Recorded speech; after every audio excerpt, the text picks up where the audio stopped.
Jadi kalau kita ngomongin manusia itu hubungan kita, apa ya? Apa yang kita lakukan semuanya itu berhubungan sama manusia. Baik itu ibadah, kalau misalnya kita bareng sama manusia, ibadahnya dilipatin. Kalau misalnya kita jualan, jualannya ke manusia. Kita bikin bisnis, bisnisnya juga merekrut manusia. Ya, seperti itu. Dan sebuah cerita, mungkin sekedar cerita saya aja. Ketika dulu waktu saya mau kuliah dari SMA itu kan saya alhamdulillah dapat jalur undangan tuh. Jalur undangan waktu saya itu ada dua pilihan kampus dan setiap kampus ada dua pilihan jurusan. Saya waktu itu bimbang antara psikologi atau desain grafis karena memang saya dari dulu suka mendesain. Kalau desain grafis itu di desain komunikasi visual. Nah, di situ ketika saya pengen daftar desain komunikasi visual, ada problem yaitu kalau misalnya desain komunikasi nggak bisa tanpa tes. Jadi harus via tes gitu. Hmm. Jadi empat pilihan tadi itu saya isi satu ya kan saya kosongi. Dan alhamdulillah Allah memudahkan jalur itu dan yang saya tanyakan kenapa ya Allah punya rahasia apa ya kok saya kayak apa ya istilahnya kerennya itu kalau bahasa Inggrisnya itu dicemplung no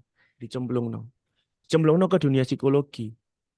Nah dari situ saya bingung kenapa kok sih terus nanti saya belajar apalagi belajar apalagi. Awalnya yang membuat saya tertarik sama psikologi itu saya belajar hipnoterapi. Hipnoterapi itu adalah terapi yang menggunakan ilmu hipnosis. Ternyata di kampus malah nggak ketemu, nggak diajarkan, dan bahkan hipnoterapi itu ada beberapa dosen yang melarang. Dan itulah yang membuat saya sekarang usul ke Kang Min bahasanya ini aja psikologi terlarang. Karena beberapa ilmu yang saya pelajari dari psikologi itu sorry dari hipnosis. Hipnosis itu ilmu tentang tidur. Ini ilmu yang bisa dipelajari, yang insya Allah bisa diajarkan juga yang ada ilmunya dan diteliti secara medis bisa. Lalu palmistry membaca garis tangan. Ini bukan membaca masa depan tapi membaca apa yang ada di masa lalu. Tangan kita ini seperti piringan hitam yang merekam kejadian-kejadian di masa lalu kita. Misalnya kita dulu punya masa lalu pengalaman yang seperti apa. Oh, garisnya nanti akan berubah. Kalau kita perhatikan garis ini akan berubah. Itu palmistry. Ini di psikologi juga ada yang melarang. Lalu grafologi, ilmu membaca tulisan tangan, itu juga banyak yang melarang. Apalagi ya, NLP, Neuro Linguistic Programming, memprogram pikiran melalui bahasa, itu juga dilarang. Banyak yang melarang. Tapi meskipun banyak praktisi juga dari dunia psikologi. Itulah kenapa saya bilang ke Kang Min, udah kita ngomongin psikologi terlarang aja. Gitu. Gitu Kang Min. Nggih, nggih, nggih, Ada yang Masya mau Allah. ditanyain? Mungkin kita ngobrolin apa gitu deh. Kira-kira kalau eh, malam ini kita fokus di apa, Bapak Radit? Apakah kita mau bedah satu-satu atau bagaimana? Di antara banyaknya ilmu psikologi yang tadi. Hmm, kalau aku sih lebih suka ngobrol aja, Kang Min. Mungkin apa ya yang kita mau obrolin gitu aja. Aku pengen gitu, jadi aku pengen benar-benar bebas di sini. Makanya saya nggak bikin slide presentasi itu. Saya nggak bikin kayak gitu ya, karena memang saya pengen itu aja munculin bebas aja. Kita ngobrolin apa dulu nih? Bapak ini saya terdistrak juga oleh chat teman-teman. Gimana gimana? Suaranya katanya. Tak Oh, tanya, sebentar saya. kenapa kok gak muncul suaranya? Ternyata bukan karena suaranya nggak muncul, tapi suaranya sleep callable katanya, Pak. Sleep collable. Sleep Astagfirullah, collable. astagfirullah. Ya Enggak Allah ini ya faktor teman-teman. faktor mic aja ini Hah, sebenarnya. termek ya. Masya Allah, Alhamdulillah. Kira-kira eh, teman-teman ada gambaran nggak dari apa yang disampaikan oleh Ada Mas Radit tentang oh, ternyata psikologi itu nggak cuman itu aja, ternyata banyak banget yang variabelnya dan bisa untuk apa nih mempelajari diri kita berdasarkan berbagai macam keilmuan yang ada gitu. Itu nggih Pak Radit ya kira-kira ya. iya, iya banyak hal. Saya belajar dulu itu apa ya? Salah satu hal yang saya pelajari itu adalah tulisan kita itu ditentukan sama karakter kita. Contoh ya, contoh yang orang yang percaya diri pasti tulisannya besar. Hmm. Orang yang hampir dipastikan, maksudnya sampai sekitar 75%. Kalau orang percaya diri tapi tulisannya kecil itu nanti ada beberapa faktor yang mungkin mempengaruhi. Nah, kalau orang yang kurang percaya diri biasanya tulisannya kecil. Orang yang kurang percaya diri bisa lebih percaya diri apabila ia belajar memperbesar tulisannya. Ini bisa dilakukan karena pikiran bawah sadar kita berhubungan dengan tubuh kita. Ini berpengaruh pada tulisan kita dan tulisan kita juga berpengaruh pada pikiran bawah sadar kita. Seperti itu. Itu salah satu contohnya. Jadi kita bisa mengubah diri kita melalui tulisan, bentuk tulisan, melalui tanda tangan, itu bisa. Kalau ngubah dari garis tangan kayaknya lebih berat sih. Saya belum pernah belajar sampai titik itu. Saya hanya belajar membaca apa yang tersirat di garis tangan, seperti itu. Nah, ini mungkin Ada ada juga nggak contoh, gimana? Bapak? Contoh misalkan, nah ini garis tanganku nih bentuknya Asmaul Husna. Nah, itu cara memahaminya gimana? Kan 81 sama Kalau 18 dipahami ya itu nanti, ya. kalau dipahami nanti masih masih saya masih belum berani untuk sharing tentang garis tangan. Saya masih di level belajar membaca aja. Untuk yang lain mungkin yang bisa saya share mungkin tentang ya kayak tadi tentang tulisan tangan aja di grafologi aja. Seperti itu. Jadi apa ya? Bentar, saya ambil iPad aja ya. Nah, teman-teman nanti silahkan siapkan. Kalau ada pertanyaan-pertanyaan dikumpulkan, ditulis nanti. Kalau ada sesi pertanyaan kita open discuss ya. Oke.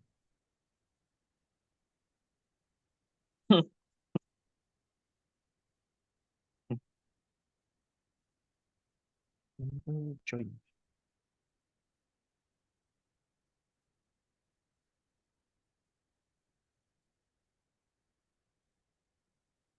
Ada yang mau ditanyain mungkin sambil saya buka iPad nih. Monggo teman-teman.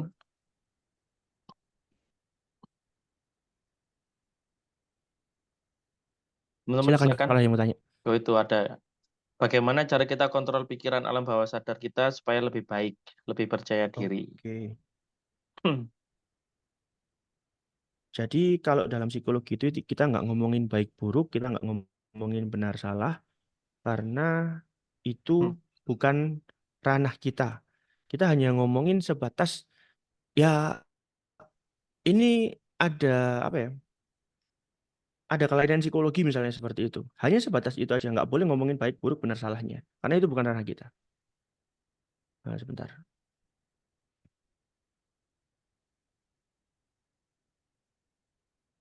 Ini saya coba share screen ya Kang Min ya. Oke, Apa caranya share screen ini guys? pakai Share akun lain ya. konten.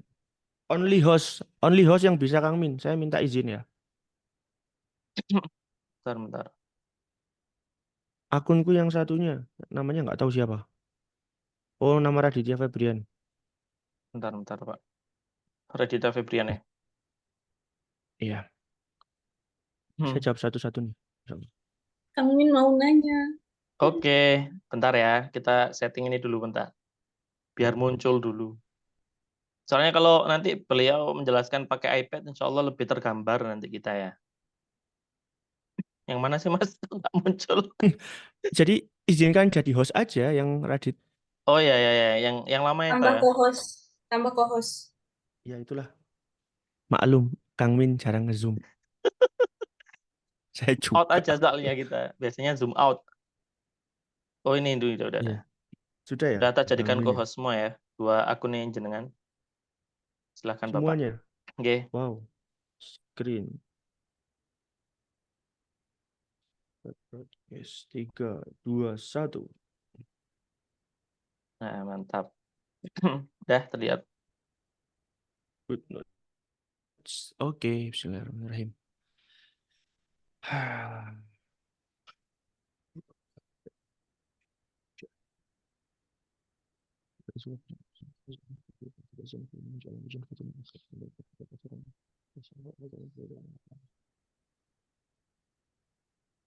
Hmm. Iya, apa sih cara nge-close muka aku di ujung?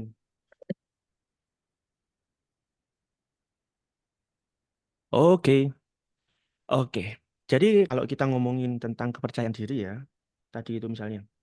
Jadi ada orang yang nulis A itu seperti ini, besar. Ada yang nulis A-nya seperti ini, kecil. Ini tentang kepercayaan dirinya berbeda. Yang A yang A yang ini orangnya jelas lebih percaya diri. Itu sih. Biasanya seperti itu.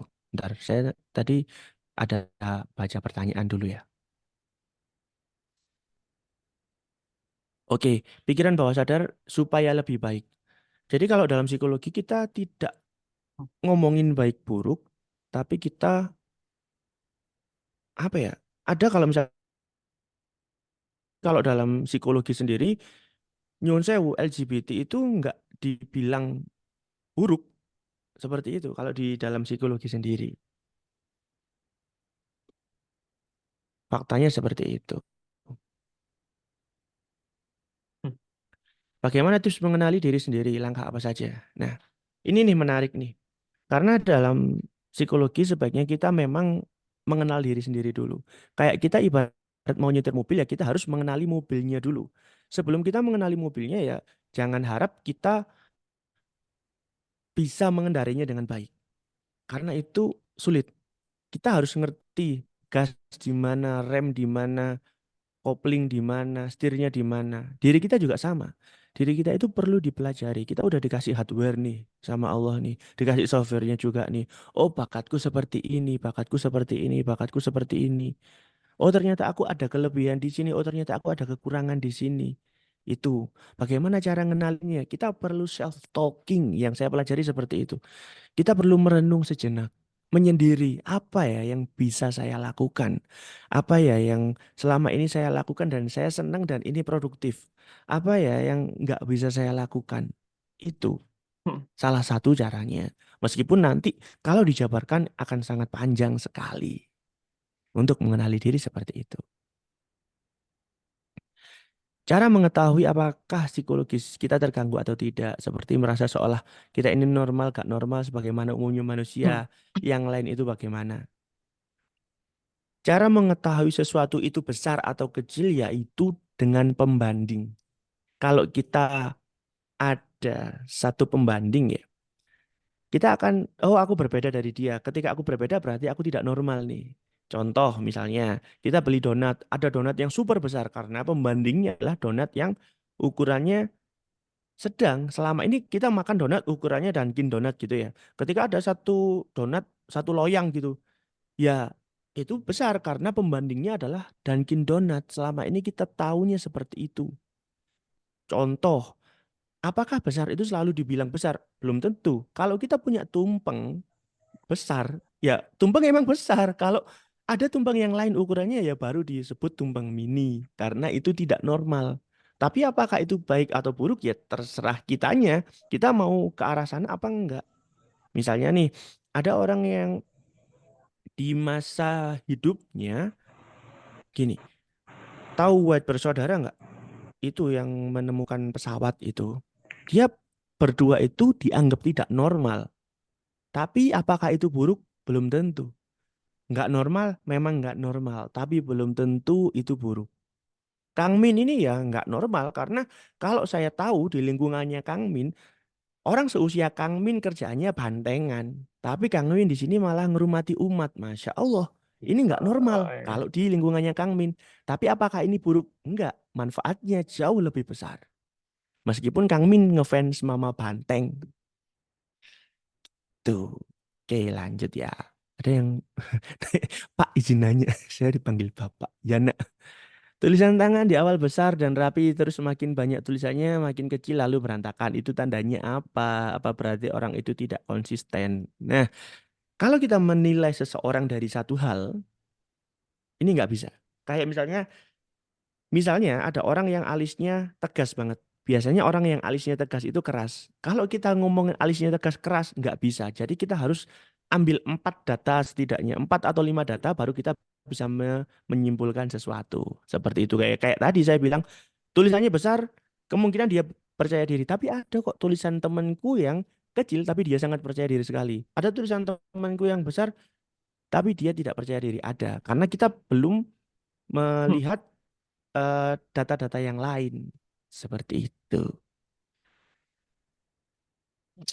Kang Bapak Min Radit, kalau mau ngobrol, eh, ngobrol aja. tadi Gimana? ada yang raise hand, Neng Iya. Mutia Balkis, monggo, Neng Bilkis ya, Neng Mutia, monggo, boleh muncul.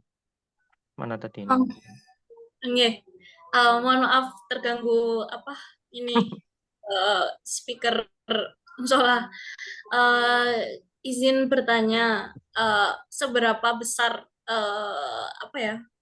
Seberapa persen hasil grafologi, perkiraan grafologi dengan kepribadian kita, gitu sih. Seberapa besar, gimana ya peluangnya? Akurasi, akurasi.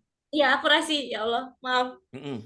Berapa besar akurasinya? Karena mungkin kalau MBTI, Steven, kayak gitu kan akurasinya lumayan.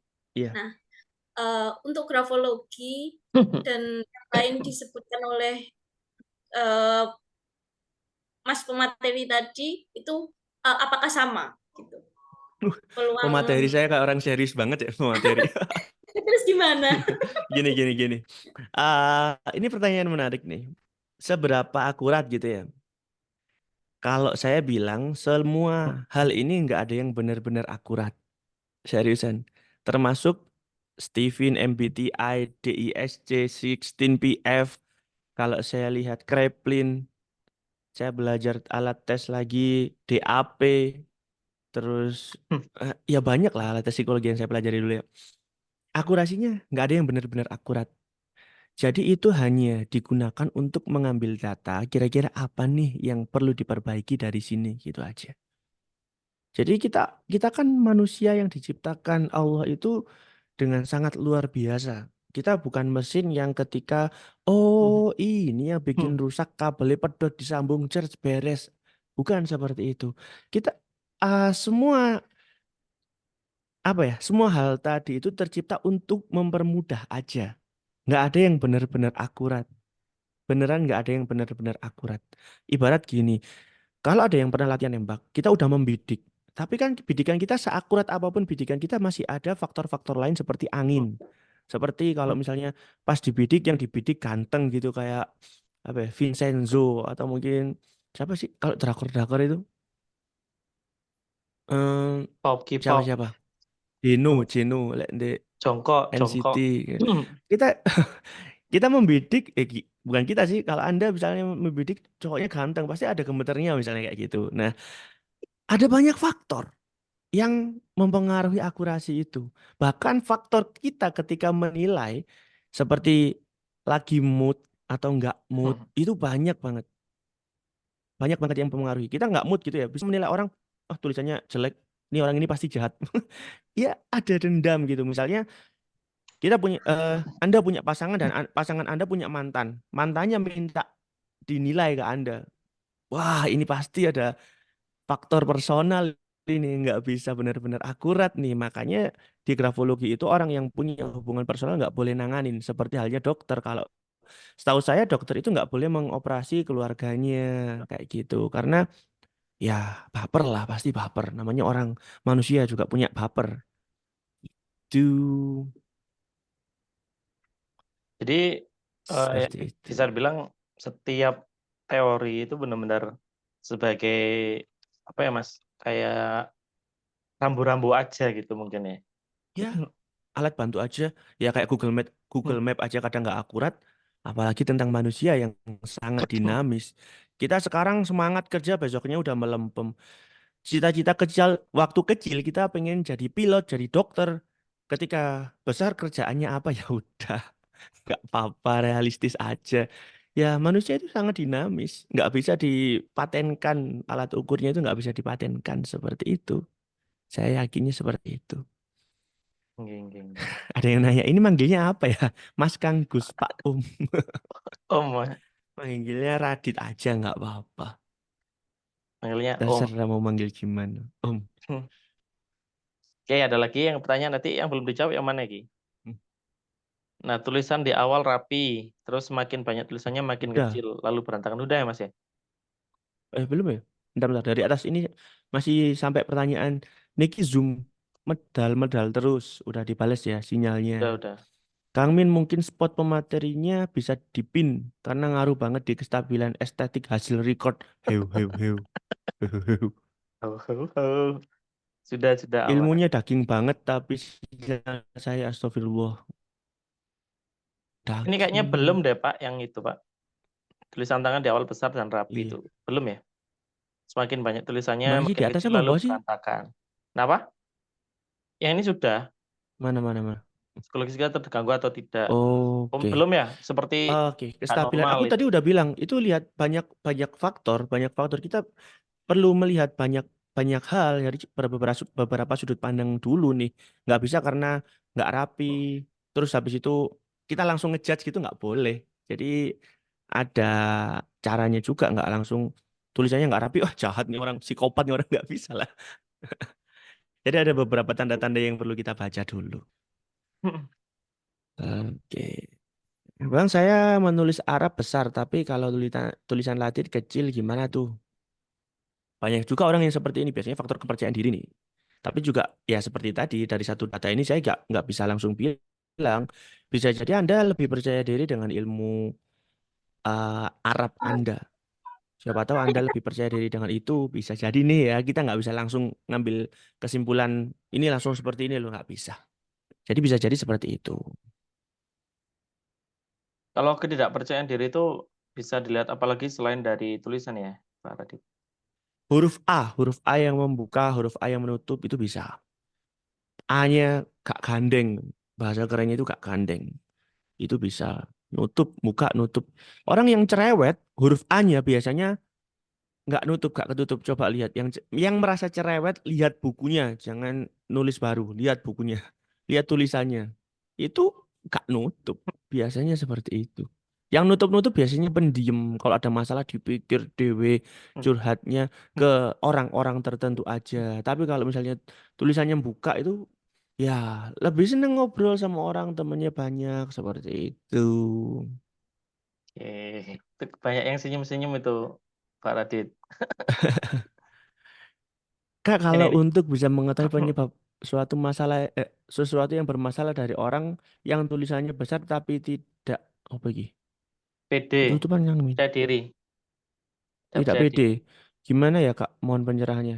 Wah, ini kalau ngobrolin ini panjang banget nih bermasalah dari tulisannya. Nah, kalau kita tahu Stephen, konsep Stephen kan itu juga sama, mengajar hanya mewakili 20% dari kehidupan kita. 80% kehidupan kita ditentukan sama lingkungan. Lingkungan kita membentuk seperti apa? Ya kayak Hmm. eh, harimau yang harimau yang memang aslinya itu udah garang, tapi ketika dipelihara jadi hewan rumahan juga bisa jinak kok. Karena lingkungan yang lebih besar peran membentuknya daripada siapa dia sebenarnya. Jadi kalau misalnya kita hidup dan punya kesempatan untuk memilih Hmm. lingkungan, jangan sampai salah milih lah. Ya Alhamdulillah saya sama Allah dipertemukan dengan Kang Min yang insya Allah vibe-nya positif dan insya Allah bisa mengarahkan ke yang lebih baik. Dan ini sebuah fasilitas yang luar biasa. Ini eh, sebuah hal yang luar biasa yang bisa kita syukuri ketika kenal sama Kang Min. Yang ya alhamdulillah luar Roasting biasa ini. terus, roasting terus. Nggak ngerosting. Ini saya benar-benar ngerasain manfaatnya ketika ketemu Kang Min, kenal Kang Min, Masya Allah. Ya, ini yang kurasakan teman-teman kepada beliau. Saya belajar udah beberapa tahun ini, Masya Allah. Ada lagi, Apaan Pak. nih? Ada lagi. Kang Mana, tulisan mana, niku mana? ngaruh sangat tak kali kepercayaan diri atau tidak hanya di kepercayaan diri. Tidak hanya di kepercayaan diri. Kalau tulisan itu bisa kita apa ya? Kalau saya Hmm. ketika ngerekrut seorang supervisor atau manajer, saya lihat dari tulisannya juga dia tipe pemimpin apa enggak, kestabilan emosinya dilihat. Kalau misalnya dia anak marketing, saya lihat kreativitasnya dari tulisan. Makanya saya masih sangat senang sekali ketika lamaran lamaran lamaran kerja itu dari apa namanya pakai tulisan tangan bukan diketik lalu di print meskipun ini zamannya udah digital tapi saya lebih suka kalau tulisan tangan itu lebih enak. Jadi banyak faktor yang bisa dilihat. Bahkan kalau misalnya apa ya perjodohan dan lain sebagainya kalau bisa lihat dulu aja tulisan tangannya.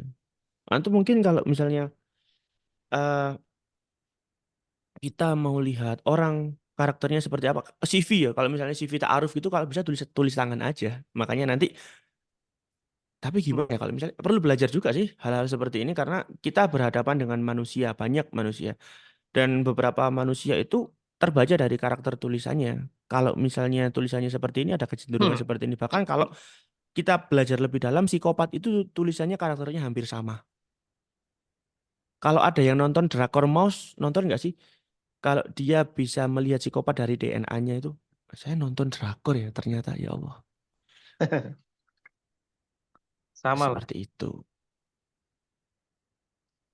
Kalau tulisan lewat Hmm. ketika keyboard apa bisa mendeteksi? Nggak bisa kalau keyboard karena itu keyboard ya kan ya keyboard tinggal pencet ya udah.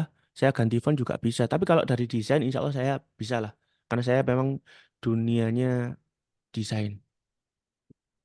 Eh, seperti itu. Cara ngatasin stres karena masalah yang tak kunjung solve.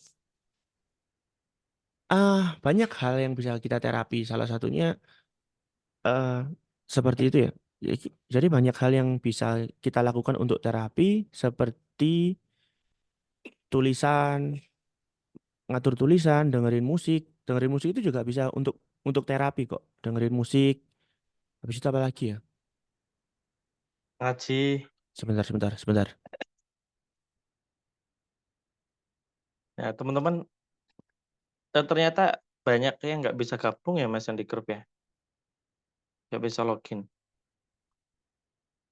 Banyak juga yang terkendala di putus nyambung ya. Iya, iya. Ada Hubungan ya. yang sinyalnya ya. Mm-mm. Saya tadi juga WiFi saya juga sempat error makanya saya pakai tethering ini. Hmm. Cara ngatasin stres karena masalah tak kunjung solve. Nah, ini masalahnya juga harus dilihat dari masalahnya dulu nih. Jadi Ka- kita punyanya palu, jangan sampai ketika kita mau motong kayu, kita pukul-pukul tuh kayu. Jadi kita harus benar-benar lihat masalahnya apa dulu. Jadi kalau saya stresnya karena apa? Karena misalnya ada stres uang, ada stres karena baru ditinggal calonnya, ada stres yang nggak nikah-nikah, beda penanganannya. Jadi nggak bisa karena ketika nanti misalnya, Mas cara benerin rumah gimana? Harus dia palu, dipalu-palu, semuanya dipalu. Kaca kok retak ya, dipalu, ya tambah pecah. Nggak bisa kita pukul rata seperti itu.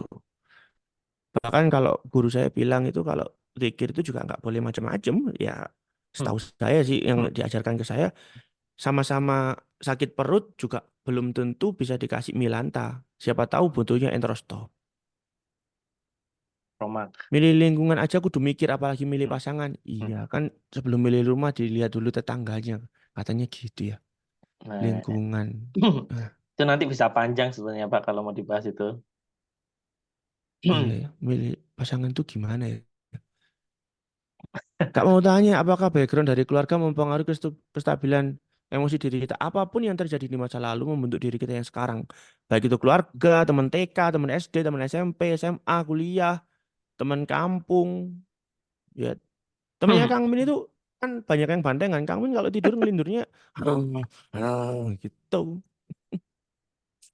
Itu Kang Min. Astagfirullah, astagfirullah. Pak, jadi mohon maaf ya, tak putus bentar. Apa tak Iya, potong?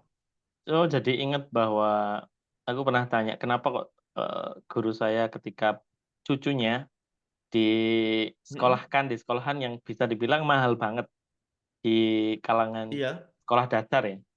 Alasannya ternyata ya memang iya. beliau benar-benar menjaga lingkungannya. Supaya benar-benar cucunya tersebut Mm-mm. itu benar-benar terjaga gitu loh. Saking berpengaruhnya lingkungan di masa kecil untuk ke depannya gitu kan. Iya. Tapi apapun yang diberikan sama Allah itu kan yang terbaik.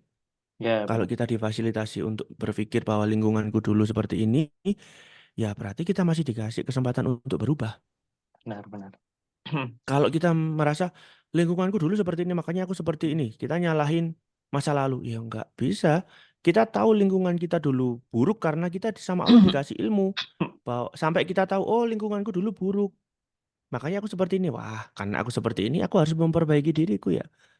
Ya udah, lingkungan kita dulu seperti apa ya udah. Itu yang terbaik buat diri kita. Siapa tahu kita dibentuk dengan lingkungan yang kurang baik misalnya. Tapi ya ya alhamdulillah sekarang kita dikasih pengetahuan tentang oh lingkungan ternyata pengaruhnya seperti ini ya. Kesempatan masih ada lah insya Allah. Berarti kalau misalnya kita belajar dan menyadari tentang itu kan berarti kita masih hidup. Berarti insya Allah masih dikasih kesempatan buat berubah. Itu sih. Mantap, mantap. Pertanyaan lagi nih, Bapak. Ini juga, Kang, kalau Hmm, tulisannya itu kadang berubah-ubah, kadang Latin, kadang berkarakter lain. Tapi tetap saya. Tapi seringkali awalnya itu biasa rapih, lama-lama jadi seperti Latin gitu, Kang. Apa ngaruh di kepribadian diri? kalau saya sering ngomong di dalam diri kita itu ada banyak diri kita. Pernah nggak sih suatu ketika kita suka ngopi, tapi kadang nggak suka. Suatu ketika kita semangat kerja, tapi kadang nggak bisa, nggak fokus. Suatu ketika kita merasa orang yang paling puitis sedunia, tapi suatu saat tiba-tiba merangkai kata pun nggak bisa. Ini karena di dalam diri kita itu ada banyak kita.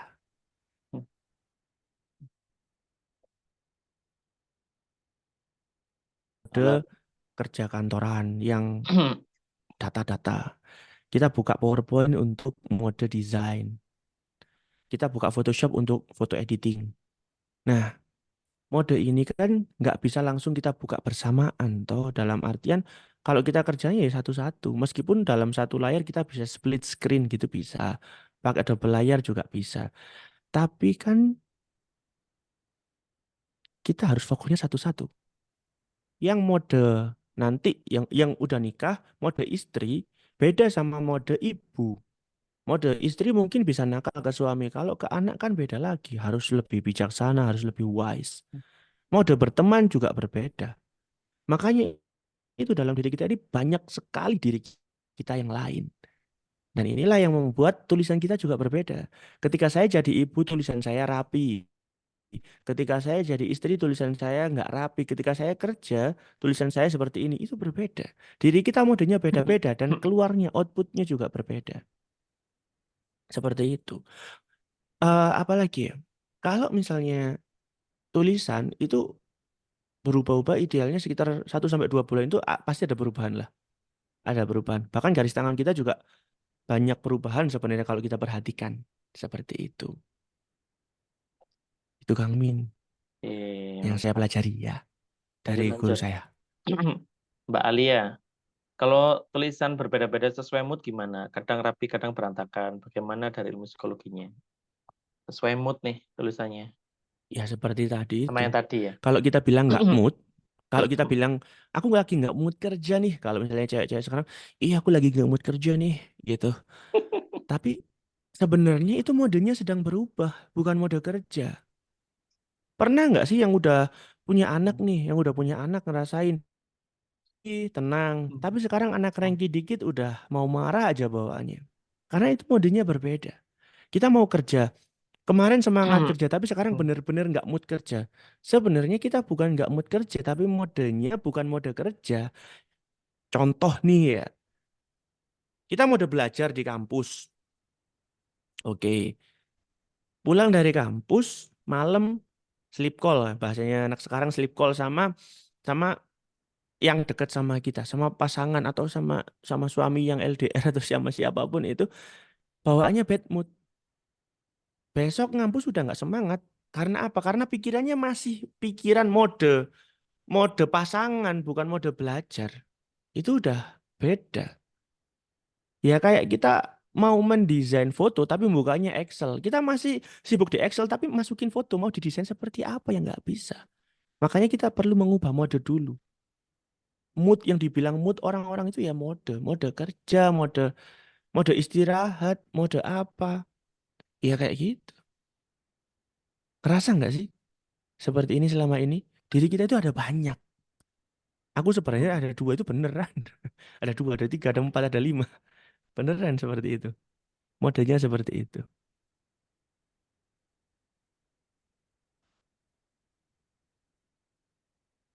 Lanjut ya. Itu. Iya. Mantap, mantap. Dari Drakor Big Halimatur Mouth Rahmah kau. ini. Drakor Big Tapi Mouth ini bukan. jawabannya Mouse. hampir sama sebenarnya Mas ya. Kayak Iya. kita supaya menjadi orang lebih percaya diri itu gimana. Mm-mm. Dan setelah menjadi percaya diri, tulisan ikut berubah ya. Sesuai yang dijelaskan beliau tadi, iya berubah. Ya drakornya Big Mouth, bukan. Beliau yang nonton adalah yang ditonton Mouse, psikopat. Yang Big Mouth juga nonton saya Kang Min. Nonton juga ya Pak ya? Nah, dan juga keren itu. Mouth ya. Mantap. Orang yang introvert dari segi ilmu psikologi itu seperti apa, Pak? Sebentar. Eh, ini urut tahu Kang Min. Gimana? Iya, iya, udah urut. Tapi mungkin dari gaya penyampaian ya benar sampai situ. Ya gaya penyampaian bisa insya Allah. Supaya lebih percaya diri itu gimana? Cara menjadi orang yang lebih percaya diri salah satunya ya tadi itu diperbesar aja tulisannya dulu. Kalau misalnya perlu lebih dalam nanti ya perlu dikupas personal sih. Orang yang introvert dari segi ilmu psikologi itu seperti apa, Pak? Introvert itu banyak versi ya. Introvert itu lebih ke motivasinya internal. Nggak mudah dimotivasi sama orang lain. Lebih keras kepala orang introvert itu. Jadi dia bisa menikmati dunianya sendiri karena memang kepuasannya dia bisa dibentuk sendiri. Motivasinya dia bisa dibentuk sendiri. Orang introvert yang males dimotivasi kayak apapun dia akan tetap males. Dia butuh motivasi internal. Seperti itu sih. Iya, iya. Banyak kayak ini introvert kayaknya ya dari teman-teman. Mungkin termasuk saya termasuk introvert ya, Pak ya. Ya kalau Anda mah super ekstro. Kalau dilihat dari cara sosialnya. Tapi kalau misalnya dari keras kepalanya ya introvert, keras, Masya Allah. akut lah. Akut ya, luar biasa ya. Iya. Akut. Mas, jika di saat stres tapi kita juga belajar LOA, Law of Attraction, baiknya tetap journaling atau gimana handle stresnya? Hmm.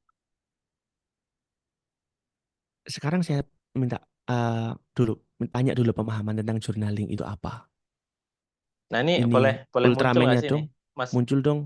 Mas Mas atau atau Mbak Mbak ya? sih? Ultraman Mas ya Ultraman boleh cowok, muncul dong. Ultrawati yang cewek ya Mas? Ultra Woman. Oh, tak kira Ultrawati. Kalau yang cewek Ultra Milk. Ultramilk. Monggo Ultraman bisa muncul dong. Kita diskusi nggak apa-apa. Lebih menarik insya Allah. Nah, tuh Iya. silakan. Cewek Mas. Wow. Mohon maaf, Ya, ini saya belum bisa on cam, ada iya nggak apa-apa. Gini, kesalahan teknis di kamera.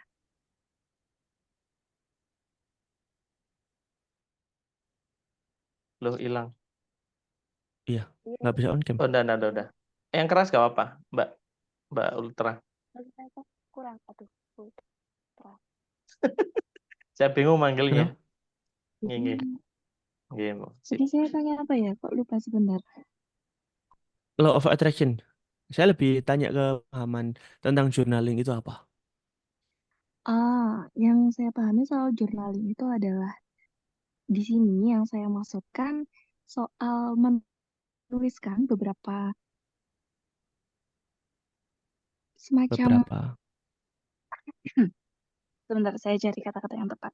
Law Mm-mm. of attraction tapi dengan teknik journaling yaitu dengan menuliskan apa yang kita inginkan atau Mm-mm. yang kita inginkan di masa depan Mm-mm. itu lewat sebuah tulisan.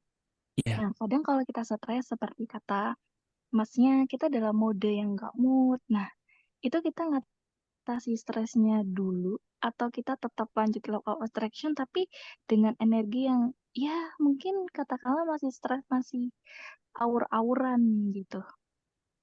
Oke. Ini ya. Saya kalau boleh cerita aja. Saya saya mau disclaimer dulu kalau saya bukan orang yang ngomongnya bersih tadi kan saya ngomong anjir-anjir, permisi dulu ya. Oh, nggak apa-apa. Saya dulu juga belajar law of attraction.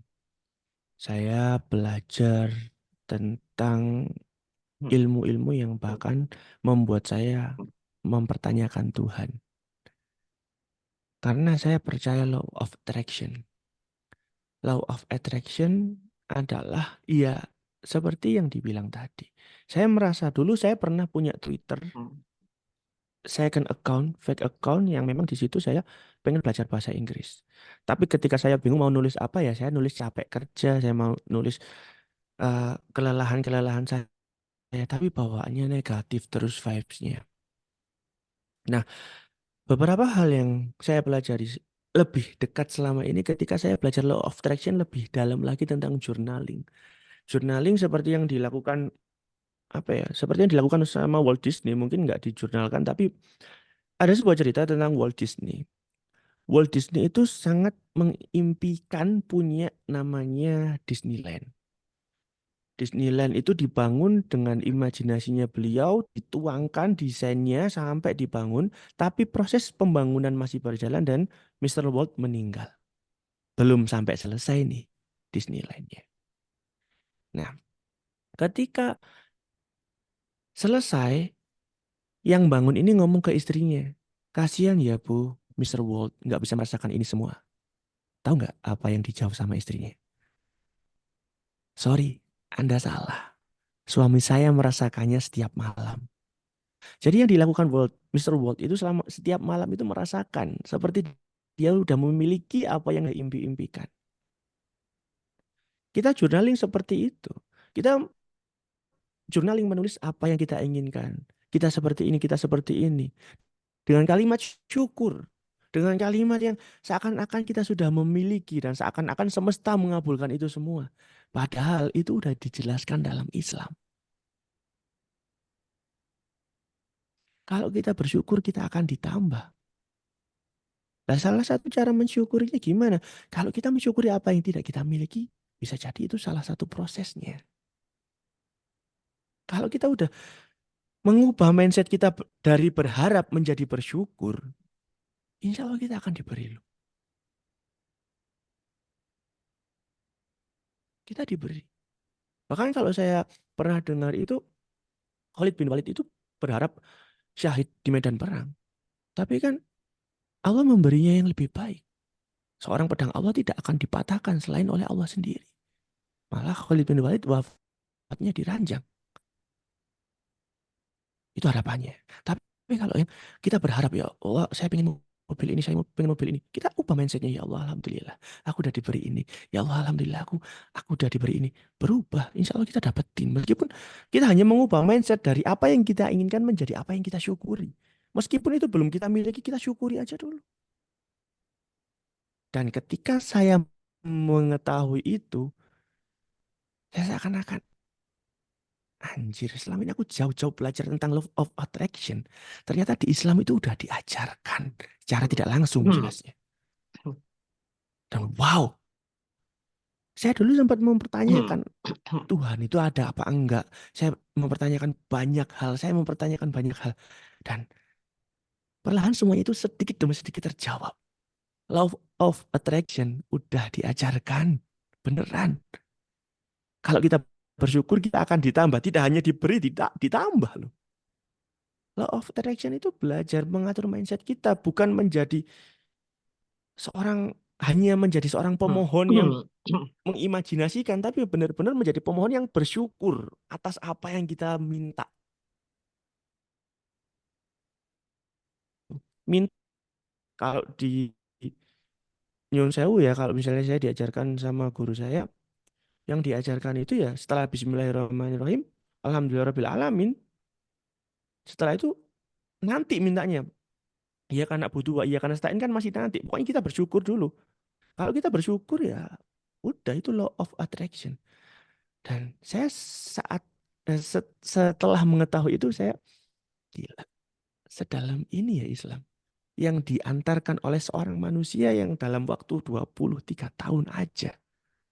Gak mungkin ini ilmu manusia. Ini gak mungkin. Orang ahli law of attraction selama hidupnya dia akan mengajarkan law of attraction aja.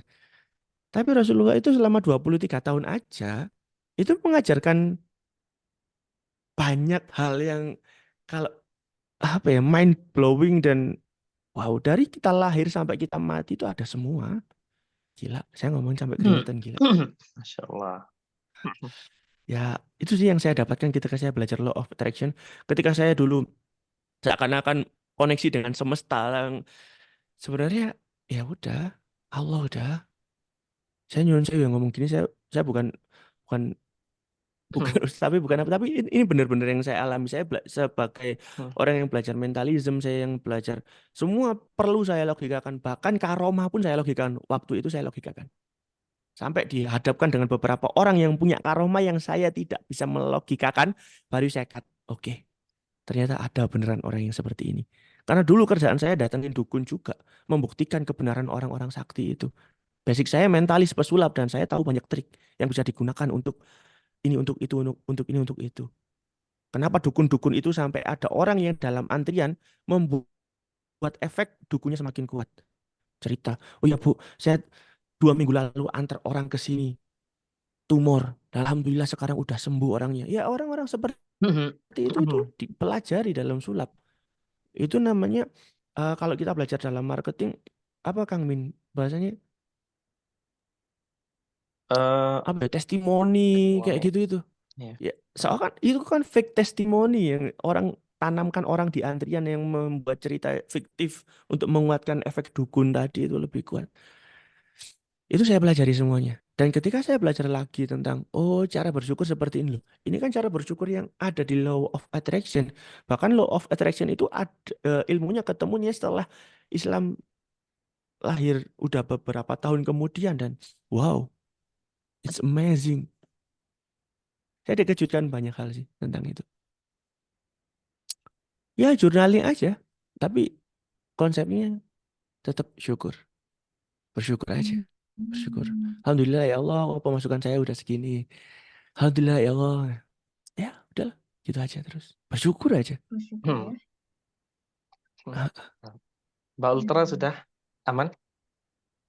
Mbak Ultra, ya maaf ya, nama saya Ultraman.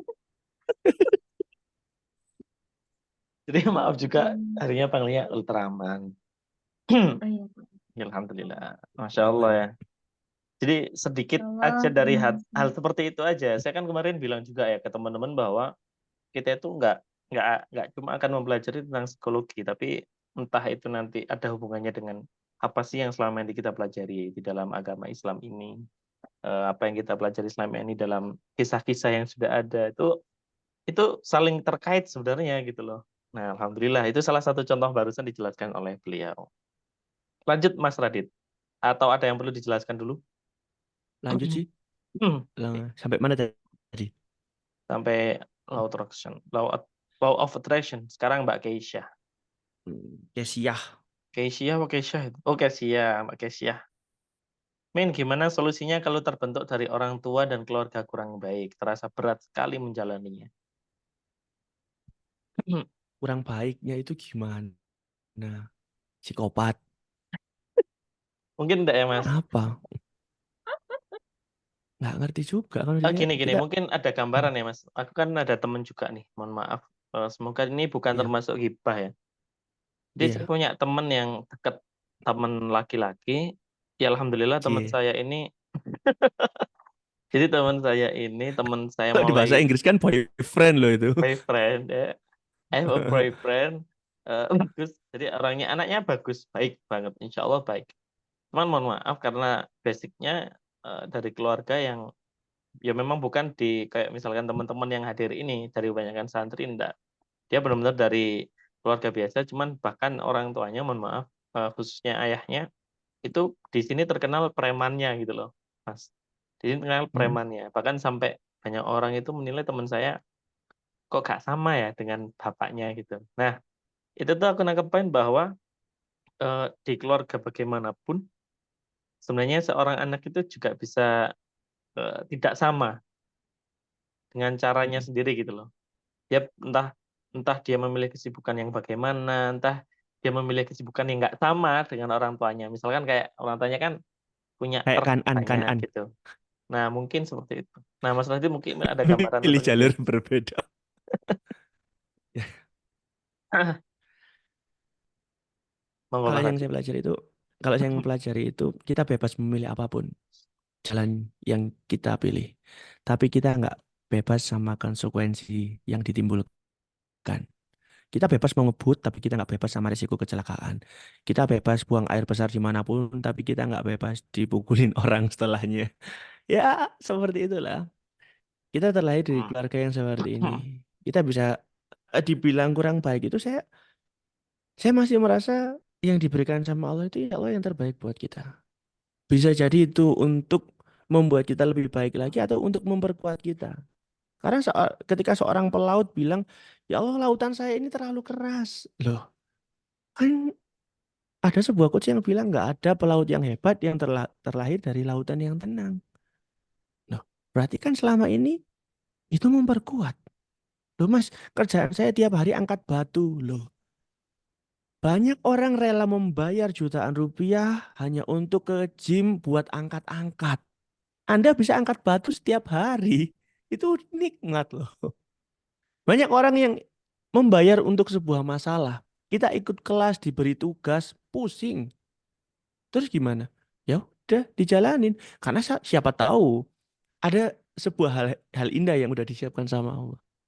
Siapa tahu. Tapi kan kita diajarkan untuk percaya sama rencana Allah. Kita ngalir aja. Kalau sama guru saya diajarkan udah hidup itu ngalir aja kayak air. Sungai itu udah dibentuk. Kita jadi air ya udah ngikut aja. Kalau udah ngikut, sampai mana ya terserah yang bikin sungainya. Tapi bukan berarti kita pasrah. Kita ngalir ketika kita diberi ilmu, ya udah kita bangkit. Oh, ketika kita diberi ilmu A, kita pelajari, kita lakukan. Oh, ketika kita diberi ilmu B, kita difasilitasi, ya udah kita pakai. Berarti itu ngalirnya berbobot. Insya Allah seperti itu. Semoga saya nggak diuji dari ini. Serem juga. Alhamdulillah. Kak Keisha dapat pencerahan ya, insya Allah ya. Mas Asus, Mbak atau Mas Asus ya, cara mengatasi overthinking gimana, Gus? Jangan dipikir. Tapi kadang kepikiran, Jadi ada misalkan, itu gimana, Pak? overthinking dalam hal apa sih? Jadi kalau nggak ada kasus yang real itu kita beda overthinking sama ada yang overthinking sama kucing. Ada teman saya yang nggak bisa tidur gara-gara kucing. Kucingnya sakit. Ada yang overthinking karena nggak nikah-nikah. Ada yang overthinking karena kuliah. Kan penanganannya berbeda.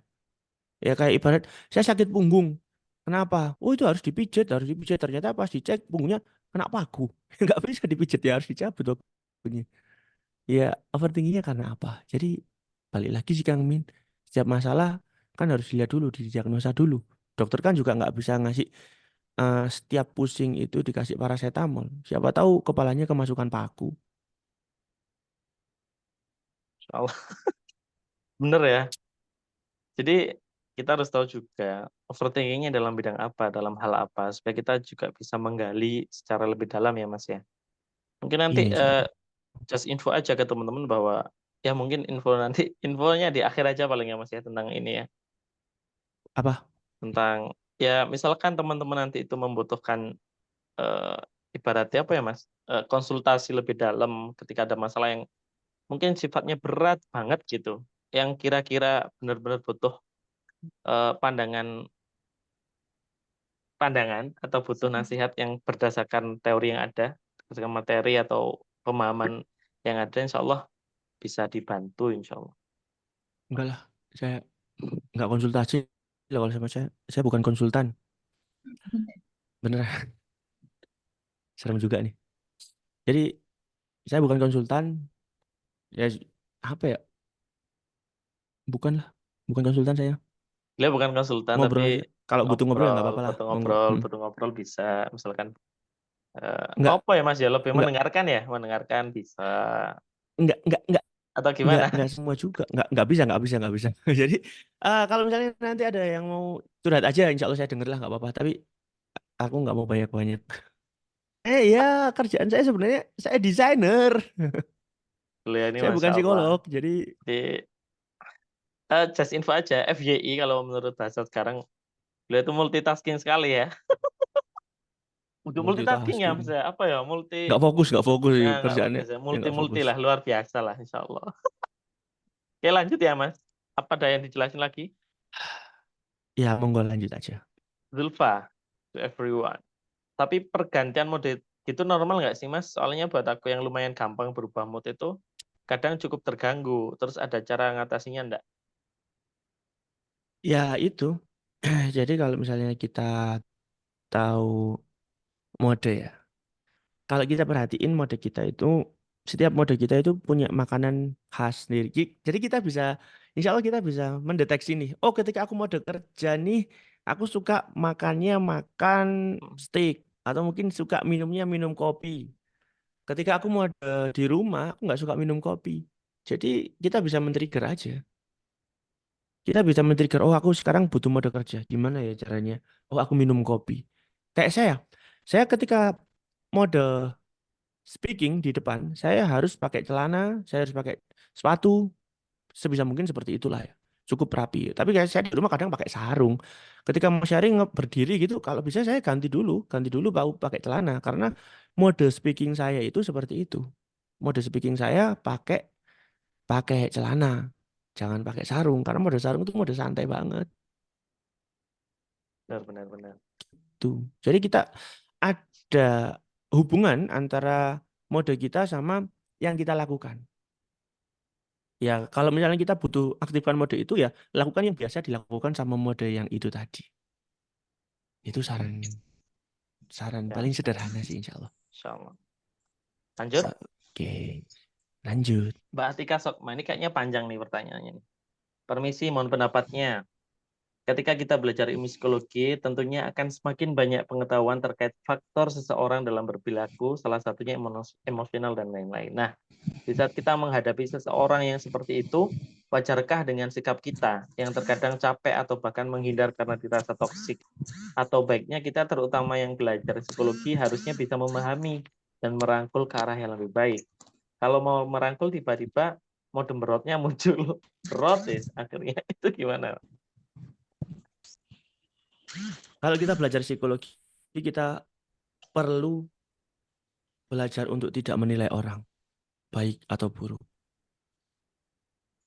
Karena ketika kita belajar psikologi, ya kita nanti akan mendengar banyak orang. Orang itu datang, entah itu sebagai orang baik atau mungkin pelaku maksiat super expert atau apa. Kita benar-benar harus menganggapnya orang yang sama. Karena kita masih belum tahu kematiannya seperti apa. Siapa tahu kematiannya indah meskipun orang itu buruk. Makanya kita jangan sampai menilai orang itu baik atau buruk. Seorang psikolog pun nggak boleh ngomongin baik buruk. Nah, kita perlu nggak sih ngasih saran ke mereka? Ya kalau dalam psikologi kalau nggak diminta, sebaiknya jangan dulu. Kita jangan ngasih saran. Tapi kalau misalnya mau soft selling nih, kita bisa mengarahkan dengan pertanyaan. Mas Yusuf misalnya, Mas Yusuf ini bandengan terus. Ngobrol aja. Loh Mas Yusuf, emang Mas Yusuf seneng banget ya sama bandengan? Oh seneng Mas. Oh kira-kira nanti kalau misalnya anaknya Mas Yusuf bandengan boleh nggak sih? Ya nggak boleh Mas. Kenapa Mas? Ya gini. Misalnya kayak gitu. Seorang perokok biasanya kalau misalnya punya anak perempuannya juga nggak boleh ngerokok. Tanyain aja terus. Mas Yusuf, ya kayak misalnya contoh Mas Yusuf yang bandengan tadi. Oh gitu ya Mas. Mas Yusuf, nanti kalau misalnya nanti eh, mau bandengan sampai kapan nih? Mau sampai mati gitu? Ya tanya aja, iseng-iseng aja. Udah cukup segitu aja. Kita mengarahkannya soft aja biar dia nggak menjauh juga. Karena ketika saya dulu juga ketika saya mempertanyakan Tuhan, saya mendatangi be- hampir semua agama kecuali Yahudi ya. Yang saya datangi saya belajar ke dia dan ketika saya langsung gak boleh mempertanyakan Tuhan itu saya mundur. Saya ketika ada orang yang keras langsung ke saya menjauh malahan. Oh, kamu ngapain datengin pastor? Kamu kan Islam gini-gini loh. Saya langsung mundur. Kok gini? Ya kan saya berhak untuk belajar apapun. Karena ketika saya yakin Islam itu benar dan ada orang lain, orang lain nih ya dari agama yang lain nih convert ke Islam karena merasakan kebenaran Islam, saya pun juga merasakan loh, orang ini dulu saya yakin ini dengan agamanya, kok sekarang pindah karena dia menemukan kebenaran yang berada di agama lain. Saya mungkin juga punya kesempatan yang sama seperti itu. Saya nggak boleh menutup diri nih. Saya harus adil nih. Makanya saya belajar belajar ke agama agama yang lain juga waktu itu seperti itu. Dan ketika beberapa guru yang saya tanyain kan, kenapa kok seperti ini? Nggak boleh nanya gitu. Itu malah saya nggak suka. Saya orangnya logis soalnya. Orangnya logis. Jadi saya kalau ada pertanyaan saya minta dijawab. Dan beberapa guru ada orang yang memang sengaja tidak menjawab dengan bilangnya nggak boleh nanya seperti itu, nggak boleh nanya seperti itu. Itu ada. Ya, kalau kita belajar psikologi seperti itu sih, kita sebisa mungkin kita nggak ngejudge orang itu baik buruknya, kita nggak ngejudge benar salahnya. Kita udah jadi pendengar aja. Kita orang itu butuh apa dari kita, udah gitu aja. Di level itu aja. Nggak usah baper. Tombol bapernya, tombol empatinya dimatiin dulu. Kita nggak usah pakai empati ketika mendengarkan curhat orang. Kalau kita pakai empati capek, serius. Ketika kita mendengarkan curhat, energi kita ini tertransfer ke orang itu. Orangnya tercharge, kita ini habis. Makanya mendengar curhat, pastikan dalam kondisi fit, tidak sakit, tidak capek. Karena kalau kita capek, kita sakit mendengarkan curhatan, besoknya kita ngedrop lagi dan pikiran kita negatif biasanya. Seperti itu. Oke? Mantap, mantap, Masya Allah. Wah, udah berapa pertanyaan ini, Mas? Aman, lanjut. Lanjut, bismillah, Kang. Udah 1 jam ya, Masya Allah ya. Gak kerasa loh, udah 1 jam. Insya Allah Ngobrol. Ya. barokah. Masya Allah. Lanjut ya. Mbak Alvinail, Ya, Muasyarah. Pak, apakah seorang yang cenderung bodo amatan itu bisa dibilang psikologisnya terganggu? ya, apa ya? Lihat dulu di lingkungan seperti apa. Kalau misalnya dia di lingkungan yang toksik terus bodo amat kan ya aman-aman aja. Misalnya ada temennya dia zikir bodo amat, diajak mabuk yuk, bodo amat, ya kan nggak apa-apa. Iya, iya, iya. Jadi terganggu enggaknya itu tergantung. Kalau misalnya kita punya apa ya, itu mengarah ke kematian yang kita inginkan apa enggak. Kalau saya diajarkan sama Pak Jamil Azzain itu kan, kalau kita menentukan apa yang kita inginkan itu dimulai dari akhir. Akhirnya seperti apa? Kita pengen mati seperti apa? Kalau kita pengen mati di jalan ini, ya udah nggak apa-apa. Ya udah, yang kita inginkan seperti apa? Kalau misalnya kita pengen mati dalam keadaan berzikir terus diajak mabuk, terus kita bodoh amat, ya nggak apa-apa. Kita bodoh amat juga jadi bagus. Terus kalau misalnya ada eh, orang, ya kayak dalam perusahaan nih, kita ada orang yang nggak perform, terus habis itu toksik, kita pecat, ya bodoh amat dia baper apa enggak. Ya udah, kita harus benar-benar cari yang manfaatnya lebih banyak daripada mudaratnya. Kalau dia bertahan di sini mudaratnya lebih besar, ya udah kita harus bodoh amat. Ya ada kalanya. Pokoknya kita harus tahu porsinya, karena setiap hal yang dosisnya berlebihan akan menjadi racun. Apapun itu, baik itu nasi, gula, obat, air, apapun yang berlebihan akan menjadi racun. Duit juga ya, Mas. Duit juga kalau berlebihan. Bingung ya. Berlebihan itu dalam artian lebih dari kapasitas kita ngontrol. Ya, siap. Lanjut ya, Mas. Oke. Monggo Kang Min. Kang, saya tipe orang yang habis berbuat atau menyampaikan kata-kata yang agak keras atau menyinggung perasaan orang, kok sampai malam masih kepikiran aja. Ya, cara mengatasinya gimana ya? Ini orang baik ini, insya Allah ya. Dia minta maaf. Ya nggak apa-apa kan? Benar, benar, benar itu. Dia minta maaf. Saya Terus juga apa lagi? sering tuh kayak gitu, Mas. Akhirnya eling juga aku, Mas. Dulu pernah gini, mungkin bisa teman-teman pakai juga. Karena ini jawaban guru kita ya, Mas. Mas Ustaz Ja'far waktu itu kita tanyain ke Rihal. Saya pernah ketika kalau nggak salah ngantar istri kerja. Nah, waktu itu ada anak-anak sekolah yang berangkat di jalan itu terlalu ke jalan raya, terlalu mepet gitu loh. Sampai akhirnya tanpa sengaja setir atau spion saya itu Mm-mm.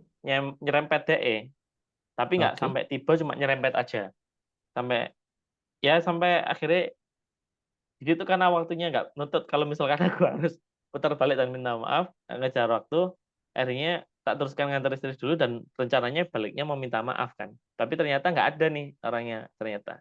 Ketika aku tanya ke Ustadz Ja'far, beliau menjawabnya, ya udah, kita sedekah dikhususkan untuk dia, atau kita kirim Fatihah, minta doakan yang baik-baik untuk dia. Gitu kata guru saya untuk kasus Asik yang tuh. tuh. Iya, iya, iya. Untuk meminta maaf yang kita itu udah nggak bisa ketemu orangnya misalnya. Golek Iya. nggak ketemu, kita nggak tahu siapa yang kita salahin kayak gitu. Oh, Referensi aduh, aku kita habis kan. ngomongin Bu Mega lagi nggak bisa minta maaf. Mega itu kan idaman kita. Lanjut ya. Serius kalau Ada jawabannya lagi nggak Mas? Yang dari pertanyaan barusan itu. udah, Insya Udah Allah ya. aman. Oke, Neng Musda. Neng, boleh banget. Monggo. Bahkan on cam juga kami persilakan sangat. Gak kepikiran itu karena kita merespon sesuatu itu berdasarkan makna yang kita tanamkan. Contoh gini, saya sedang berkendara motor. Tiba-tiba saya disalip mobil yang ngebut, wos, gitu, di samping saya, hampir mepet saya. Dalam hati, asyum, mobil apaan ini? Kurang ajar gitu kan, ngumpat-ngumpat gitu ya. Saya mau ngumpat yang lebih kasar, nggak enak di forum ini. Otomatis saat saya mikir itu mobil ngebut-ngebutan ugal-ugalan, ya saya marah. Tapi ketika saya mengubah makna yang saya berikan, respon saya bisa berubah. Siapa tahu dia istrinya mau melahirkan. Siapa tahu ibunya sakit dan butuh segera dibawa ke rumah sakit. Kalau misalnya kasusnya seperti itu dan saya menganggapnya, memaknainya seperti itu, apakah saya akan tetap marah? Saya rasa enggak. Sama. Kalau misalnya orang tua membanding-bandingkan, kita yakini itu semua sebenarnya itu adalah cara memotivasinya. Kok dibandingkan? Harusnya kok dimotivasi, disemangati. Hanya mungkin caranya aja yang kurang tepat buat kita, tapi niatnya sebenarnya bagus. Kayak anak kecil dikasih anak ayam, saking sayangnya dia anak ayam tadi diremes, dipeluk sampai mati. Ya seperti itu. Tapi kalau kita maknai, oh, orang orang tuaku ini sayang sebenarnya sama aku. Orang tuaku ini ingin memotivasi dengan caranya.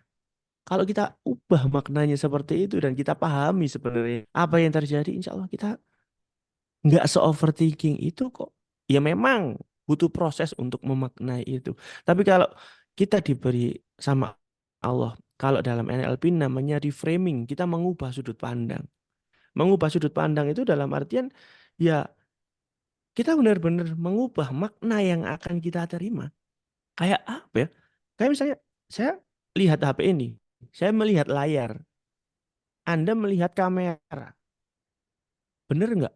Bener semua. Ketika Anda melihat kamera, saya pengen melihat kamera, gimana caranya? Ya diputar aja, melihat, merubah sudut pandang. Ketika Anda ingin menganggap orang tua Anda, ini nilainya seperti apa sih? Melihat orang tua Anda, kebaikannya apa sih? Oh, ternyata orang tua aku ini ingin memotivasi aku. Cuman caranya memang kurang kurang pas buat kita. Tapi kalau kita maknai ini memotivasi, insya Allah pas kok, nikmat kok. Insya Allah pas kok. Beneran. Yang bisa kita kontrol di pemberian makna kita. Kita nggak bisa kontrol orang lain. Kita nggak bisa milih mertua yang seperti apa nantinya. Mertua kita akan bersikap seperti apa. Kita nggak bisa memilih orang tua. Kita nanti nggak dikasih katalog, kamu mau orang tua yang mana. Nggak dikasih seperti itu. Yang kita bisa ubah, yang bisa kita pilih ya sementara ini ya makna kita. Pemaknaan kita ini berpengaruh pada respon yang akan kita munculkan. Yang saya pelajari dari guru-guru saya seperti itu. Oke. eh Ya, memang seperti itu sih. Ketika kita waktu muda, kita memang masih aktif pikiran bawah sadarnya lebih dominan daripada pikiran sadar. Jadi filteringnya masih masih apa ya? Masih lemah filteringnya. Jadi ketika kita masih kecil, pikiran bawah sadar kita itu lebih dominan. Ada gerbang, ada filter antara pikiran sadar sama pikiran bawah sadar. Ketika masih kecil, filteringnya itu masih lemah memang. Jadi ada banyak respon, ada dua respon sebenarnya. Ada dua respon dari setiap kejadian. Respon kalau dibilang positif atau negatif nanti bingung. Respon mendekat atau menjauh. Ada orang yang ketika bapaknya galak, dia respon mendekat, dia ikut galak saat besar nanti. Ada orang yang bapaknya galak, responnya menjauh, dia ketika besar dia jadi sabar. Jadi respon kita seperti itu sebenarnya. Ketika orang tuanya seperti itu memotivasi dengan cara mendemotivasi, itu sebenarnya cara cara motivasi sih. Niatnya memotivasi. Yaitu dilihat aja. Setiap hal pasti ada positifnya. Dan terbukti selama ini setelah digitukan targetnya tercapai nggak sih? Ya, Hafalannya tercapai nggak? Gimana? ya tercapai, alhamdulillah. Ya alhamdulillah kan. Masya Allah. Hah? Ya secara SOP udah beres. SOP standar operation prosedurnya udah beres tuh. Jadi udah tercapai goalnya. Cuman masalah hatinya aja yang perlu ditata sekarang, diperbaiki. Ibarat mobil habis dipakai kebut-kebutan pasti ada rusaknya tuh, diperbaiki aja. Insya Allah bisa kok. Diperbaiki dengan cara apa? Ya itu tadi, pemberian makna pada apapun yang kita lihat, apa yang kita dengar, dan apa yang kita rasa. Masya Allah. Mantap. Mantap guys. Nah, Neng Musda, ada lagi? Ya, sampun makasih. Masya Allah. Sampun makasih. Keren, Oke. keren sangat. Oke. Sehat-sehat Neng. Semanun. Oke. Nah, lanjut ya teman-teman. Kita lanjut yang dari chat. Teman-teman misalnya nanti mau secara langsung suara, itu insya Allah juga lebih enak. Kita diskusi lebih nyaman ya Mas Radit ya. Bisa lebih. Iya, iya, iya. Karena bisa apa ya, ngobrol dua arah kayak capres. Enggak. Kayak apa? Iya. Kayak ya. Enggak. Maksudnya. Lanjut ya. Monggo. Izin nanya, Kang Min, kalau overthinking tentang diri sendiri, kayak ngerasa belum bisa apa-apa, gimana? Makasih atas jawabannya. Sebelumnya, kan belum dijawab ya? Oke, makasih atas jawabannya. Gimana? Kayak gimana, Kang Win? Jadi, kalau overthinking tentang diri sendiri, kayak ngerasa belum bisa apa-apa, makasih atas jawabannya sebelumnya. Kan belum Ya dijawab. belajar aja biar ngerasa belajar aja biar bisa. Ya overthinking ketika belum bisa apa-apa, tapi ketika diem kan tetap aja. Oke. Mungkin juga perlu Tapi ada digali ya, juga, Mas ya? iya perlu digali banget sih. Kan ada orang yang setelah belajar malah merasa nggak bisa. Bener, kan kebanyakan gitu emang kan ya. Iya. Dan kayak misalkan beliau misalkan kan belum bisa apa-apa, artinya belum bisa apa-apa di dalam hal apa gitu kan. Misalkan Iya. di pondok atau ngaji, ya artinya belum bisanya di apa, baca kitabnya atau Qur'annya atau apa. Kalau di karir misalkan di bagian skillnya atau apa ya. Tinggal berarti artinya ya Mas yo, lebih ke apa yang perlu didalemin yaitu dipelajari gitu ya. Iya, iya. Ya, apa dulu? Apanya dulu itu? Iya, Jadi benar. ya belum bisa apanya dulu. Ini belum bisanya beneran apa bener-bener perasaan kan? Ketika seorang itu udah expert dalam sebuah bidang, dia merasa nggak tahu apa-apa gitu. Oke. Mungkin lebih ke cemas ya, Nah, cemas sama diri sendiri gitu. cemas ya? Iya mungkin. Tadi mungkin saya nangkepnya gitu. Atau yang penanyanya aja yang menjelaskan Iya, mungkin. penanya mana sih? Iya. Penanya, Penanya. raise your hand. Dari eh, 1B29 XDT 2CT aduh. apa ini? Gimana? Oke, kalau misalkan beliau belum muncul, kita lanjut yang ke Iya, Mbak ya. Nurul Habibah ya. Mbak Nurul Habibah, Siap. Mas ini pertanyaan tentang yang tadi, apakah perlu diulang atau cukup nanti selalu lihat rekaman aja? Karena Ya, misalkan nanti nanti aja ya. gitu aja ya. Karena kalau ngupas Betul. lagi sayang nih waktunya. Ya Mbak Bosenin Nurul juga ya, materi saya. ngapunten ya. Jadi nanti bisa dilihat di rekaman, insya Allah saya share langsung nanti. Iya, Mbak iya. Meli Amiliah, insya Allah. Kenapa ya? saat menatap mata lawan bicara. Wih, jadi kurang fokus dan kurang memahami apa yang dibicarakan. Kira-kira apa penyebabnya dan bagaimana cara mengatasinya? Oh, Menatap menatap mata mata jadi nggak lawan fokus gitu, bicara, Mas. Oke, oke. malah gak fokus. Jadi Hmm. kan tipe belajar orang itu tipe terbesarnya adalah audio, terus visual sama kinestetik. Kalau saya lagi ngomong itu saya lebih suka nulis sebenarnya. Saya sambil coret-coret dan fokus sama tulisan saya. Kalau nggak nulis biasanya pikiran saya lompat-lompat jadi kurang terstruktur. Saya juga ada seperti itu. Baik ketika kita merasakan, oh saya ternyata kurang seperti ini. Oh berarti baiknya seperti ini. Menatap mata kurang fokus mungkin karena apa? Karena jadi fokusnya ke mata, terdistrak mungkin.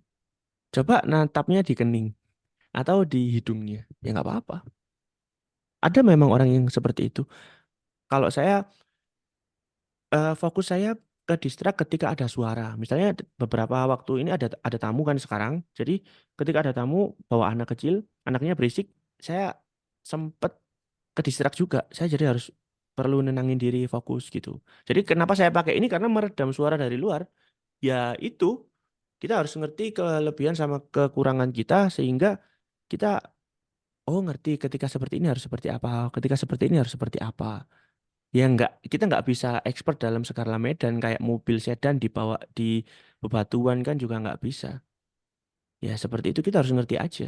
Diri kita seperti apa, mesinnya seperti apa, stylenya, cara berpikirnya, cara kerjanya seperti apa gitu. Kita pelajari, kita cari bareng-bareng. Hmm. Mungkin gini juga Itu sih, sih. Mas. Kan ketika kita misalkan ya, ketika mandang mata lawan bicara terus fokusnya nggak ada atau hilang, akhirnya ada ketakutan ketika kita memandang yang lain, ketika ngobrol gini nggak mandang mata yang lawan bicara kita, itu ada terkesan mungkin kurang baik ya secara adab atau gimana. Nah, itu mungkin yang jadi kebingungan juga bagi teman-teman Ya itu, lihat jidatnya aja atau hidungnya, nggak apa-apa. itu ya. Hmm. Tapi saya kemarin jujur Mas sama istri lagi hal itu juga kemarin, lagi bahas tentang eh, dia tuh kalau ngobrol Istrinya siapa? dekat, Istrinya siapa? istri saya. Oh ya. Jadi waktu ngobrol dekat gitu, itu kan ketika mandang satu mata, seakan-akan kan mandangnya nggak ke mata saya, kayak seakan-akan mandangnya ke samping mata gitu loh. Nah, Iya. terus aku bilang, kalau aku mandang di atas mata sayang gitu ya. Waduh. Nah, itu terkesannya beda. Nah, di situ kayak ada kesan bahwa iya ya ketika mandangnya nggak benar-benar terasa ke mata gitu, itu kayak beda. Oke. Tambahin sama kedip. Oh iya, iya. Jadi ketika koneksi kita nyambung, tandanya kedip. Pernah nggak sih dengar orang yang ngangguk-ngangguk? Paham nggak? Paham, paham, paham. Tapi nggak kedip. Aku yakin 100% dia nggak paham. Karena Aku yakin pikirannya 100% kemana-mana ya. dia nggak connect. Mm, Karena mm, mm. pikirannya lain, nggak menangkap. Tapi kalau kita, meskipun mandang jidat dan kita kedip, itu akan berbeda. Akan beda rasanya. Siap, siap, siap. Ya, gitulah. Coba pandang antara hidungnya atau bawah matanya juga nggak apa-apa. Siap, siap, Masya Allah. Seperti itu sih. Oke, kalau gitu lanjut ya Mas. Ya. Kak, sama-sama diceluk Kak lagi saiki. Kakak, Kakak Oke, Radit. Dek. Hai, Dek. Kenapa ya kita bisa jadi pendengar buat orang dan lebih mudah ngasih semangat atau masukan ke orang lain, tapi kita sendiri nggak bisa nenangin Mm-mm. atau nyemangati diri sendiri. Yap, karena kita bukan pemain, jadi kita lebih objektif. Makanya dalam sepak bola butuh pelatih di luar lapangan. Dia yang nggak terlibat secara fisik, nggak terlibat secara emosional di dalam lapangan. Di dalam lapangan kita emosi, kita senggol-senggolan, kita tendang-tendangan, dan kita nggak logis. Makanya butuh orang di luar lapangan. Gitu sih, Gus Justin ya, lebih nemen di luar lapangannya lebih nemen gitu loh. di luar lapangan. Paham, tapi ya masuk akal ya Mas. Kalau kita sebagai pelaku memang kita nggak objektif gitu loh, benar-benar benar sih. Ya, Nangkep nggih Mbak Fu Fu. Oke yang lagu itu orang ya. yang nasihat cintanya, orang yang nasihat cintanya Hmm, bagus biasanya hmm, malah kisah cintanya kelam biasanya. Bahaya ya. Biasanya gitu. Biasanya gitu. Astagfirullahaladzim. Teman-teman saya yang belum nikah itu biasanya nasihatnya menggebu gila-gilaan seriusan. Nggak tahu karena dia bermain di luar lapangan atau mungkin diuji dari omongan, aku nggak tahu juga karena apa. Oke, Ya, seperti itu sih. Insya Allah. Ini Mbak Fufu, sudah ya? Mbak Fufu ini yang di lagunya Boger Bajinov itu bukan ya? Satria Fu. Oke, lanjut ya Mas. Ke Iya. Mbak Farha Kamilah. Kamilatun. Ngapunten nembe join, nembe wangsul. Oke. Just info ternyata. Mbak Nurul Habibah Oke, Mas, oke. ini aku agak tertawa juga ketika beliau menanyakan, Kang Min boleh minta akun IG atau sosmednya yang lain Kang Radit? Berilmu banget, pengen belajar lebih banyak kalau boleh. Akun saya nggak ada apa-apanya seriusan. Akun Kalau saya di isinya shit post. Nggak bener ada yang meme bisa dipelajari, nggak ada hikmahnya. meme tok, yes, jadinya di share itu Bener-beneran cuma seriusan. Akun saya nggak ada sih. tapi nanti tetap saya share. Jangan follow semua ya. Waduh, janganlah serem. Serius, akun saya nggak ada faedahnya serius. Nggak Kayak, apa-apa ya, kok. iseng-iseng. Nanti di follow ya beliau. Karena Oke, saya benar-benar kalau mau sharing ini, ya karena bentuk khidmat saya ke guru saya aja diutus untuk ke sini gitu. Abi ya Mas. Abi Yusuf, Abi Yusuf. Lanjut ya. Suni Nafisa. Berarti itu kayak jomblo nasihatin orang yang pacaran. Iya, biasanya kan objektif tuh. Objektif. Objektif gitu. Bener-bener. Ya, Karena kalau udah yang pinter misalkan teori. pelaku pacarannya, dia nggak pakai akal kan Mas ya. Pakai Iya, perasaan baper ya. udah. Kalah terus akhirnya. Ya Allah. Nah, ini pertanyaan dari chat udah habis. Oke, sekarang kita mulai open untuk pertanyaan yang live ya. Silakan misalkan ada yang mau diskusi, eh, keresahan-keresahan mungkin tipis-tipis boleh lah, monggo. Beliau ini putranya Bi Ihya nopo? Mas, Wih, wih. Putranya Abi kayak aku. Nggak, saya orang jalanan. Saya orang jalanan, beliau orang selengean. beliau bukan putra Bi Ihya kandung. Cuman Eh, ya nanti tak jelaskan di grup ya ini lebih dalam woi, soal. woi, woi, woi. Tapi saya Mas perlu tak sampai no mungkin ya ini ya. No, no, no, no. Jadi Masya Allah ya, nanti aja.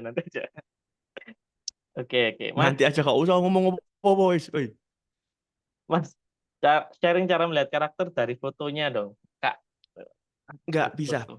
Nggak bisa saya sharekan karena gimana cara saya nge-share makanan, memilih makanan yang enak. Saya masih belum bisa tahu triknya. Membuat makanan enak, insya Allah bisa. Tapi untuk gini, cara kita memilih makanan ini enak apa enggak? Ini loh makanan yang enak itu kayak gini. Itu nggak bisa. Karena selera apa ya? Itu feel, itu zone, prasangka juga. Jadi kebanyakan orang yang belajar gini itu zone-nya banyak, prasangkanya banyak, seriusan. Jadi kadang saya terlalu cepat menilai orang, kadang saya suudon sama orang. Malah seringan suudon, apalagi ketemu Kang Min suudon tau di sini. Ya, itu sih Allah nilai beliau. sharing itu. Karena apa ya, wajah orang itu a- apa ya, hati-hati ketika kita ketemu orang seperti ini. Nantilah ketika orang yang pengalaman saya, teman saya yang banyak banyak mantannya itu Hmm. bisa merasakan, oh ini orang seperti ini anak duitnya banyak, ini orang pasti nggak punya uang, itu bisa. Teman saya yang mantan customer service-nya bank itu pernah aku tanyain, nanya, Bel, kamu tahu nggak orang ini nasabah prioritas apa enggak saat dia pertama kali buka pintu bank? Aku tanya seperti itu. Ya, biasanya orang prioritas seperti ini, seperti ini, seperti ini. Nah, dia itu belum sadar sebelum dia ditanyain bahwa dia bisa membedakan itu. Saya udah beberapa kali ditanyain tentang karakter orang dari foto, tapi saya masih belum sadar, belum bisa menstandarkan gitu. Kayak ketika Kang Min nulis sebuah cerita, Kang Min itu nggak pakai standar aneh-aneh, dia hanya ngalir aja, tapi ada ilmunya pasti yang belum distandarkan sama Kang Min, itu aja sih. Red, red ah. Hmm. Jadi ketika saya dulu belajar gini itu nggak percaya sama dukun karena dari foto, dari nama, dari bahkan tanggal lahir pun saya percaya. Karena saya merasa dunia ini ada pola energi. Ketika bayi itu keluar di pola energi A misalnya, dia karakternya akan A. Ketika bayi ini keluar di pola energi yang B, dia karakternya akan B.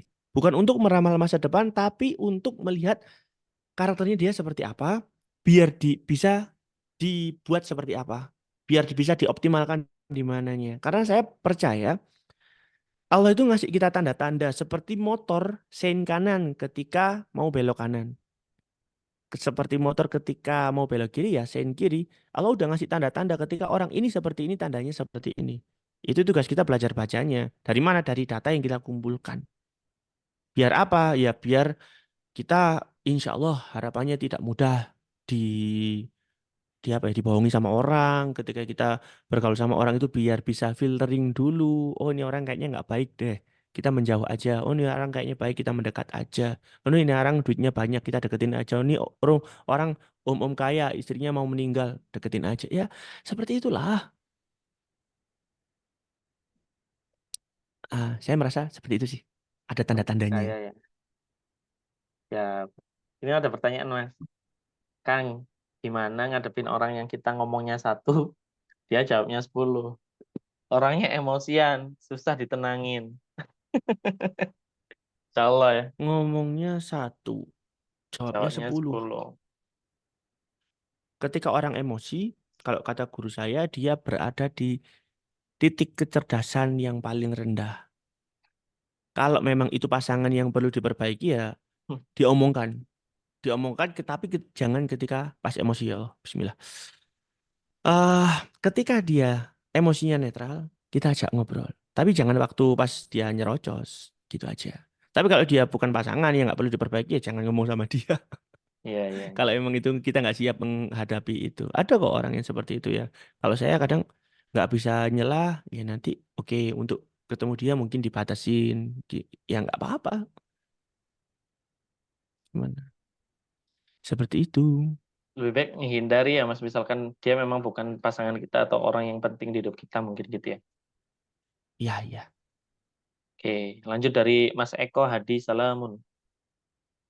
Om Radit, saya pernah baca tulisan kalau karakter seseorang bisa dilihat dari makannya. Maksudnya cara makan mungkin ya, cara makannya. Juga Ya, pernah dengar kalau karakter seseorang bisa dilihat dari kamar mandinya. Gimana menurut Om? insya Allah saya sangat setuju sekali. Karena ketika saya melihat orang makan juga saya nilai scanning. Cuman saya nggak utarakan karena untuk mengutarakan itu kurang etis juga. Oh cara makannya seperti ini, dia seperti ini. Cara makannya seperti ini. Dan insya Allah saya benar-benar ya sekitar 85% lah percaya sama ilmu ini. Dan kamar mandi juga. Ya beneran. Seriusan.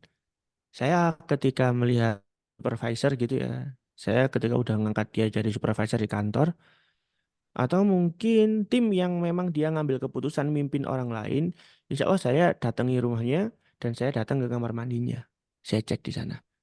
Karena ruang tamu itu topeng. Buat semua orang itu topeng.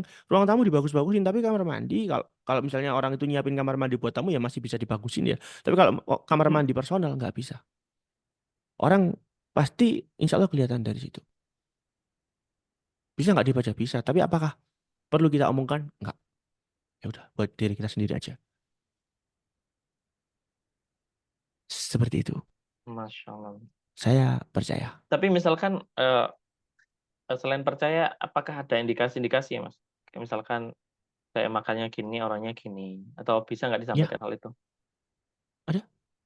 Kayak misalnya orangnya makannya cepat, berarti dia boros. Karena dia Mm-mm. nggak bisa menahan menahan nafsunya. Dia ketika punya keinginan, dia biasanya lebih mudah untuk menurutinya. Gitu. Dia makannya banyak, berarti kan kemungkinan dia rakus. Jadi ketika orang yang misalnya di kondangan makannya banyak, ngambil semua lauk gitu, cobain semuanya, takut nggak kebagian sama orang lain. Dia itu kalau ditawarin produk itu, ini produk tinggal satu, habis ini habis ya udah. Dia Oh, biasanya beli itu. Ya kayak gitu. Itu banyak kok karakter yang dilihat dari apapun. Cara pakai celana, cara pakai sarung, itu insya Allah bisa. Kalau kita titen, ilmunya orang Jawa kan niteni itu. Ya, bahkan primbon pun insya Allah saya pelajari juga. Beberapa primbon, saya belajar dari orang-orang seperti ini. Bukan untuk meramal masa depan, ingat, bukan untuk meramal masa depan, tapi untuk melihat apa yang sudah terjadi dan apa banyak hal yang sudah kejadian. Gitu. Apakah semuanya benar? Enggak semuanya benar. Cuman kalau saya masih mempelajari ketika primbon seperti ini, dasarnya kenapa ya? Dasarnya kenapa? Masih saya pikir dan nggak saya telan mentah-mentah. Dasarnya kenapa ya? Dasarnya kenapa saya tanya seperti itu? Iya, seperti primbon. Kayak aneh ya Mas. Foton kayak gitu juga. Iya, itu kan ada. Kalau modernnya numerologi, ilmu barat juga bukan barat-barat juga sih.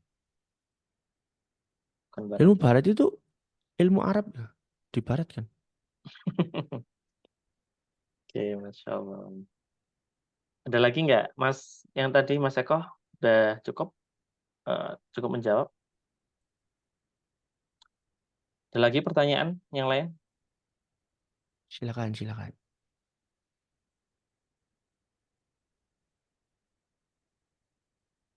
Alhamdulillah, sami-sami. Oke, kita masih punya waktu nih. Ada yang mau tanya secara langsung? Boleh raise hand. Boleh nih. Masih ada waktu. Ini beneran loh ya.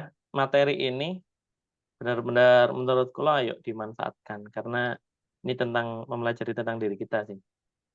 Kira-kira eh, kita ini perlu mengetahui apa lagi di dalam diri kita itu. Sampai kapan? Kira-kira jenengan siap sampai kapan, Mas? Ini insya Allah kita derek jenengan.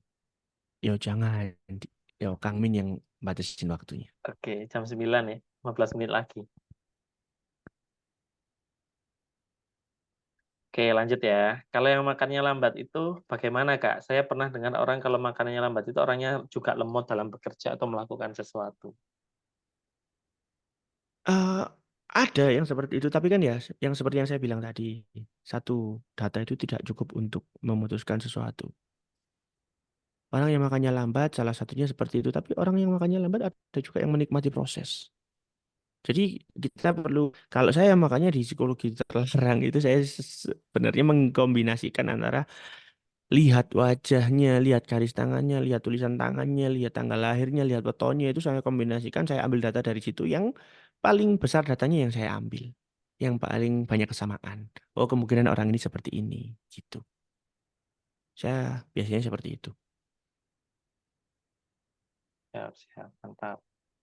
Jadi nggak bisa, kita tuh intinya nggak bisa menilai dari satu sumber teori ya, Mas ya. Iya, ya kayak kita mobil yang bagus gimana Mas? Yang bannya baru, ya nggak bisa. Tapi kalau kacanya pecah gimana? Ya nggak bisa. Iya, iya. Kita harus melihat keseluruhan. Gus, bagaimana cara mencari jati diri sendiri? Jati diri itu tidak bisa dicari, tapi jati diri itu dibentuk. Kita pengen jadi apa, insya Allah kita bisa. Kalau nyari ya, gimana ya jati diri saya nggak bisa. Kita membentuk diri sendiri. Oh, aku pengen niru cara ngomongnya Mas ini. Oh, aku pengen niru cara jalannya Mas ini. Oh, aku pengen niru cara berpakaiannya Mas ini. Nanti jadi diri kita. Hmm, Oh, cara berpikirnya dia seperti ini. Aku pengen niru. Ah, nanti jadi diri kita. Bukan dicari, tapi dibentuk. Sekarang udah ketemu nggak? Ya udah. Mau dibentuk seperti apa lagi? Bisa. Oke, masuk, masuk. Kalau bisa dibilang role model ya, Mas. Misalkan ya, Ya, cari ya role contoh model ya, tapi bukan di semua aspek. bukan Jadi, di semua aspek ya. oh, kalau dia expert di sini, saya pengen jadi pemain bola. Cara giringnya seperti dia, cara nendangnya seperti ini, cara smashnya seperti, loh, smash Megawati lah. Itulah. Megawati volley maksudnya. Megawati Volley ya, ya, ya. Oke. Oke, lanjut Mas, ada lagi nih. Maaf Kak, izin bertanya. Saya habis selesai dari hubungan dengan pasangan yang toksik. Lalu saya merasa ingin sendiri dulu, menata zahir, batin, emosional, pikiran, hati, dan merasa membatasi bersosialisasi dengan sekitar, terutama teman-teman yang kenal saya dan juga mantan. Saya dulu orangnya ekstrovert, banyak teman. Sekarang jadi introvert. Apakah itu tidak apa-apa?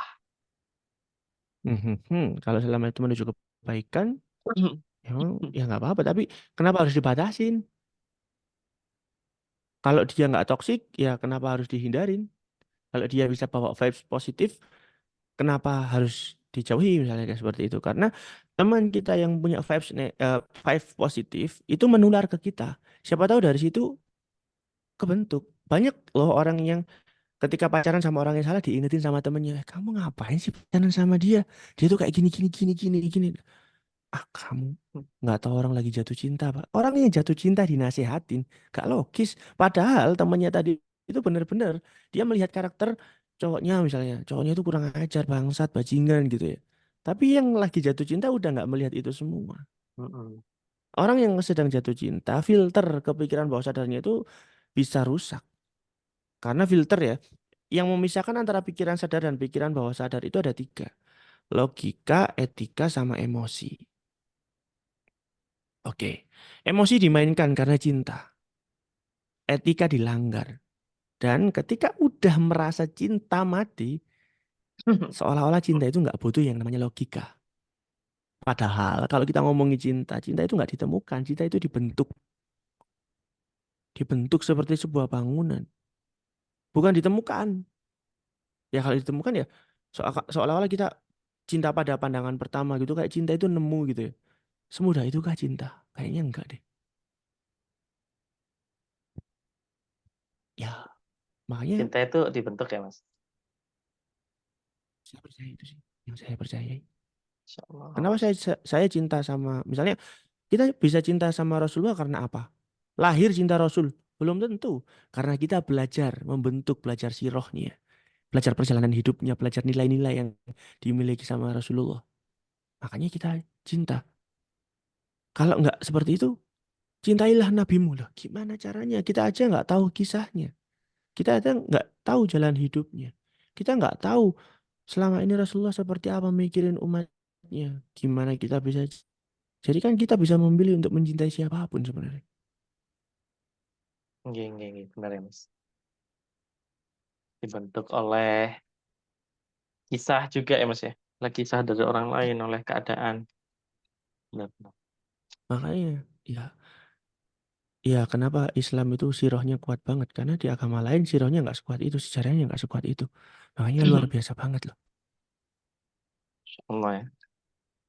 Oke, Ini ada 2 pertanyaan. Oh, banyak kayaknya ini. Ini dari Mbak Nurul Habibah, pengen direkomendasikan buku psikologi, Mas. bentar, bentar, bentar. Buku psikologi yang apa dulu ini? Mungkin Tentang hal dasar-dasar mungkin ya. kalau mau membentuk jati diri ini, still like an artist, ya bukan tentang psikologi tapi tentang menjadi diri kita ya. Kita mencuri dari orang lain. Kita sebenarnya selama ini mencuri dari orang lain. Cara kita ngomong mencuri dari ini, cara kita berpakaian mencuri dari ini.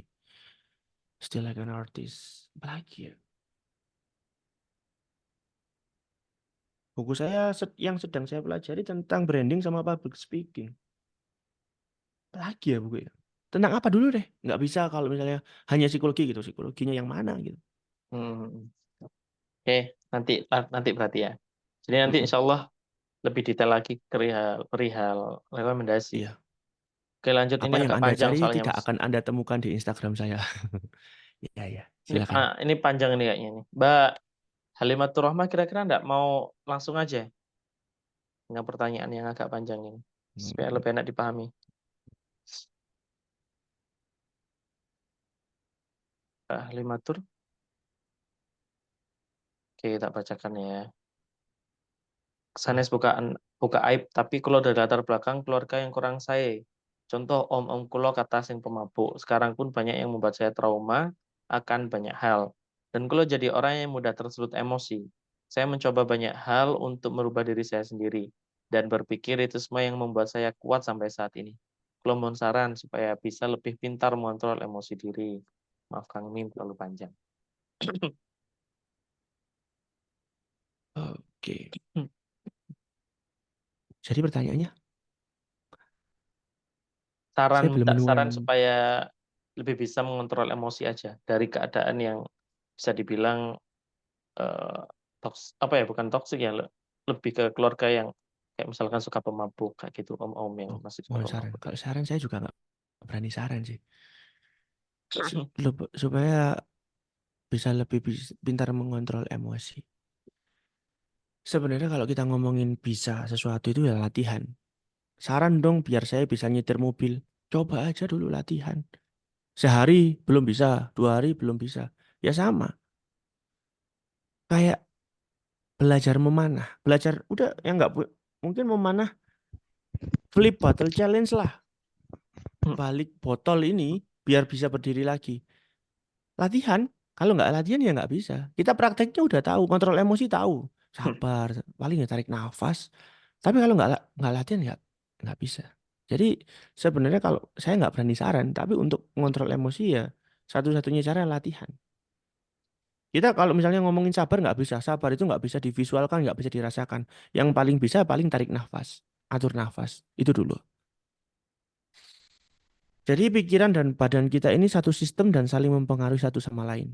Ketika kita sedih, kepala kita pasti nunduk. Kalau kita nggak mau sedih, angkat kepala kita. Nggak ada orang yang nangis sambil angkat kepala gini nangis. Nggak. Itu bukan nangis sedih tuh, paling nangis marah, tapi nggak sedih. Kita bahagia, nunduk. Lama-lama kita sedih. Karena pikiran dan tubuh kita satu sistem dan saling mempengaruhi satu sama lain. Makanya ketika mau marah, ya kalau dalam Islam ya duduk aja. Duduk aja. Kalau berdiri marahnya ya duduk. Biar menunda aja, mengalihkan juga. Dan itu udah diajarkan kan. Kalau habis duduk masih marah, diapain Kang Win?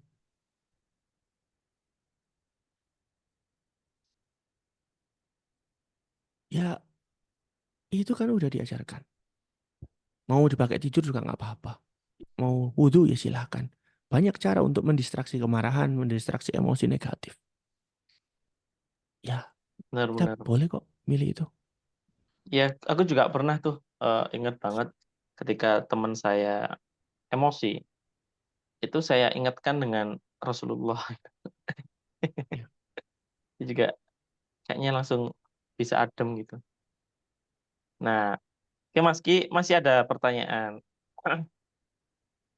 Pernah dikasih saran sama temen, udah deh jangan sama itu lagi, cuman kamu yang effort dianya enggak sampai capek temen ngasih tahu, akhirnya sampai sadar sendiri ternyata yang benar-benar mau cuman saya sendiri, dianya enggak. Akhirnya sekarang memberi ruang untuk hati sembuh. Oh, ini bukan pertanyaan Mas, ini Iya, iya. pernyataan. Ini ada pertanyaan dari Pernyataan. Mbak Mutia. Mengapa saya Hmm. nggak bisa mengingat masa kecil saya sama sekali? Baru bisa tahu masa kecil saya seperti apa saat saya melihat beberapa foto. Itu pun jumlahnya terbatas dan belum terlalu membantu. Oke. Jadi tahapan memori itu ada 3. Encoding, storage, sama retrieval. Encoding itu memasukkan memori, storage menyimpan memorinya, retrieval merecall, mengambil memori tadi itu. Bisa jadi sebuah memori itu seperti kayak gini, buku, terus ditumpuk di atasnya, ditumpuk sama memori yang lain, ditumpuk sama memori yang lain seperti ini. Kalau kita nggak bisa mengingat sesuatu ya mungkin karena kita susah aja ngambilnya. Karena dia berada di tumpukan paling bawah. Bisa jadi karena itu.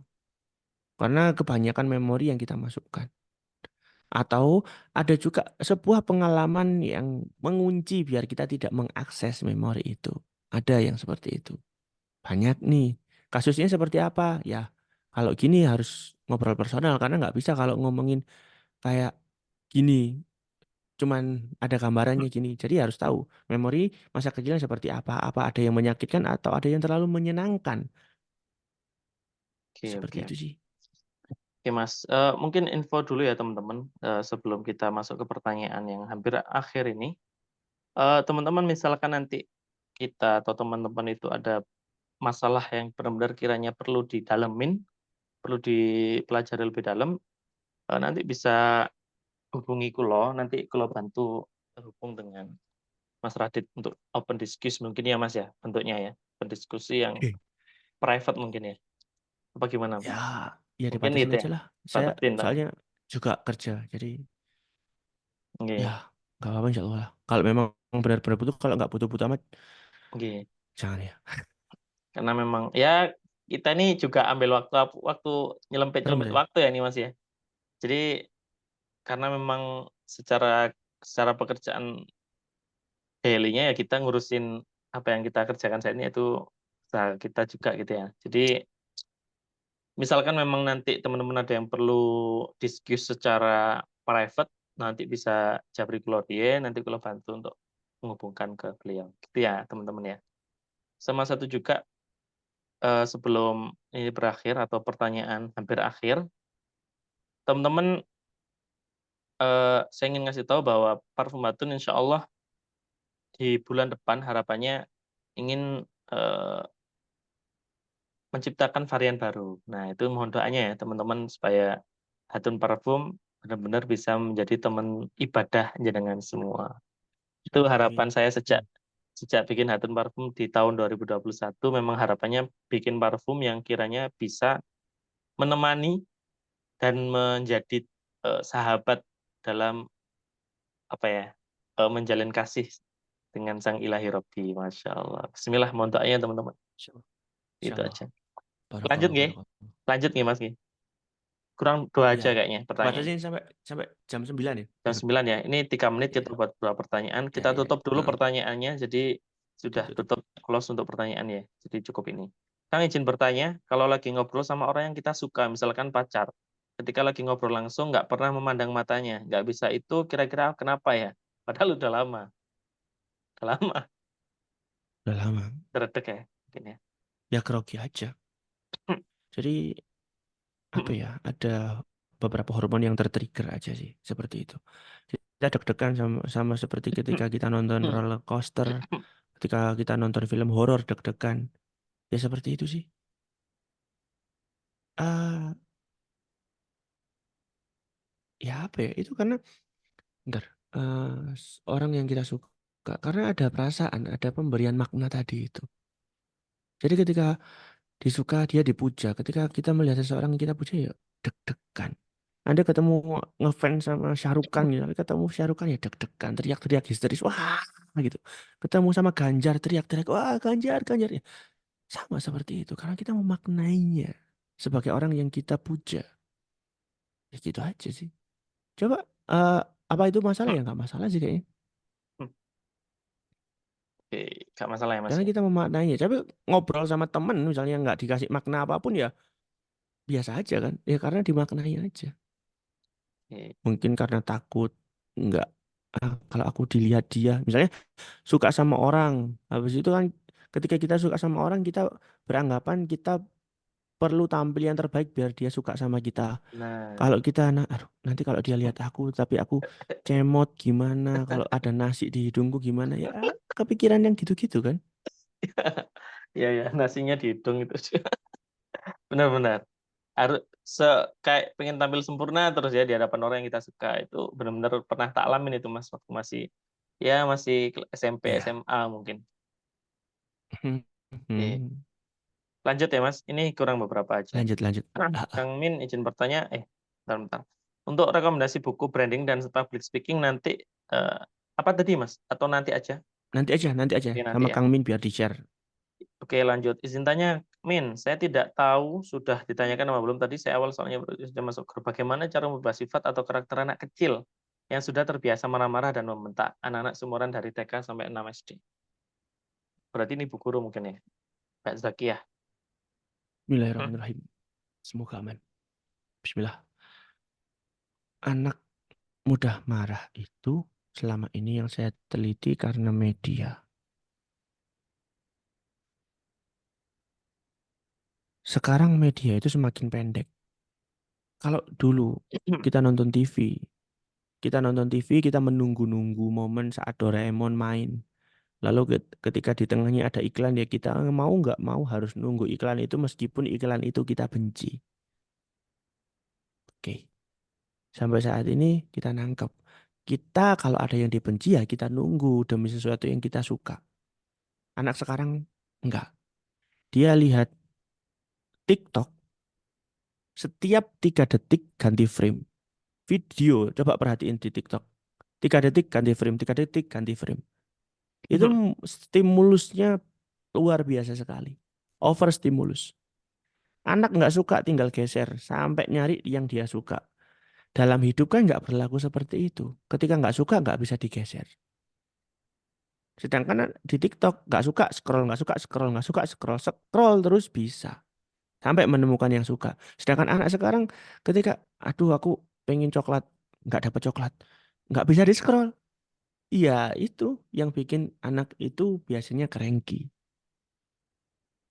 Media yang membentuk seperti itu. Media yang membentuk anak kecil menjadi seperti itu. Media ya Mas ya. Ya, ya salah satu media yang kita konsumsi seperti itu. Pengaruh banget emang ya Mas. Berarti Pengaruhnya luar biasa sekali. cara membatasinya tadi supaya tetap bijak gimana Mas? Nggak berani sih untuk bilang tetap bijak apa, karena aku masih belum bisa menghindarkan itu juga. Dan ya memang kita sedang dijajah via media sih. Kita dijajah sama dunia luar dengan media yang dimasukkan ke Indonesia. Ya Iya. gimana? Kita hanya bisa ngatur dia boleh nonton apa, hanya seperti itu kan.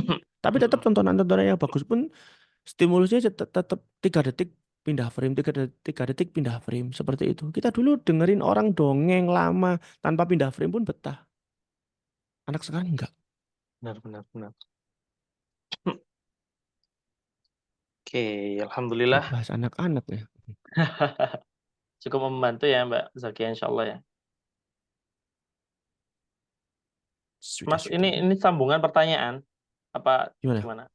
Kalau anak-anak yang seperti itu baiknya kita sebagai guru harus bersikap seperti apa? Kalau sudah anaknya seperti itu misalnya Mas. Kita sebatas Tantrum. mengedukasi aja kalau guru. Sebatas mengedukasi aja. Saya di sini sebatas menyampaikan apa yang saya pelajari, bukan untuk mengajarkan, untuk merubahnya seperti apa, saya juga masih belum tahu. Yang saya titeni dalam bahasa Jawa itu, yang saya pelajari ya, salah satu faktor pendukung anak tantrum itu media. Stimulus yang over stimulus itu ngaruh banget. Saya merasakan itu dan capek, hasilnya capek. Anak kecil itu cranky, anak kecil itu capek banget rasanya. Siap. Masya Allah. Alhamdulillah. Bahaya, bahaya banget. Oke, Makanya banget. Bahaya banget. media penting banget untuk dijaga ya Mas. Mas sebelum masuk ke Ya closing diatur statement, lah ya. nah, masuk ke closing statement aku ingin ngasih Emang tahu ada closing teman-teman dulu. statement? Ada biar mungkin bisa jadi catatan teman-teman dari Zoom kali ini. Apa yang nyampaikan ke teman-teman, siapapun yang hadir sampai selesai, saya siapkan satu hadiah untuk teman-teman yang mungkin insya Allah semoga bermanfaat. Nanti japri saya. Oke. Semua yang hadir, 59 orang yang hadir sampai selesai ini, silahkan japri kulo, insya Allah ada sesuatu yang semoga bermanfaat untuk teman-teman. Ngaten. Oke, Mas Radit, silakan mungkin ada sepatah, dua patah kalimat yang bisa menjadikan kita eh, mengingat kembali bahwa pelajaran malam ini mungkin bisa kita jadikan eh, momen untuk mengingat bahwa Allah itu begitu luar biasa baiknya pada kita. Apa ya? Saya kalau ngomong closing statement itu bingung saya.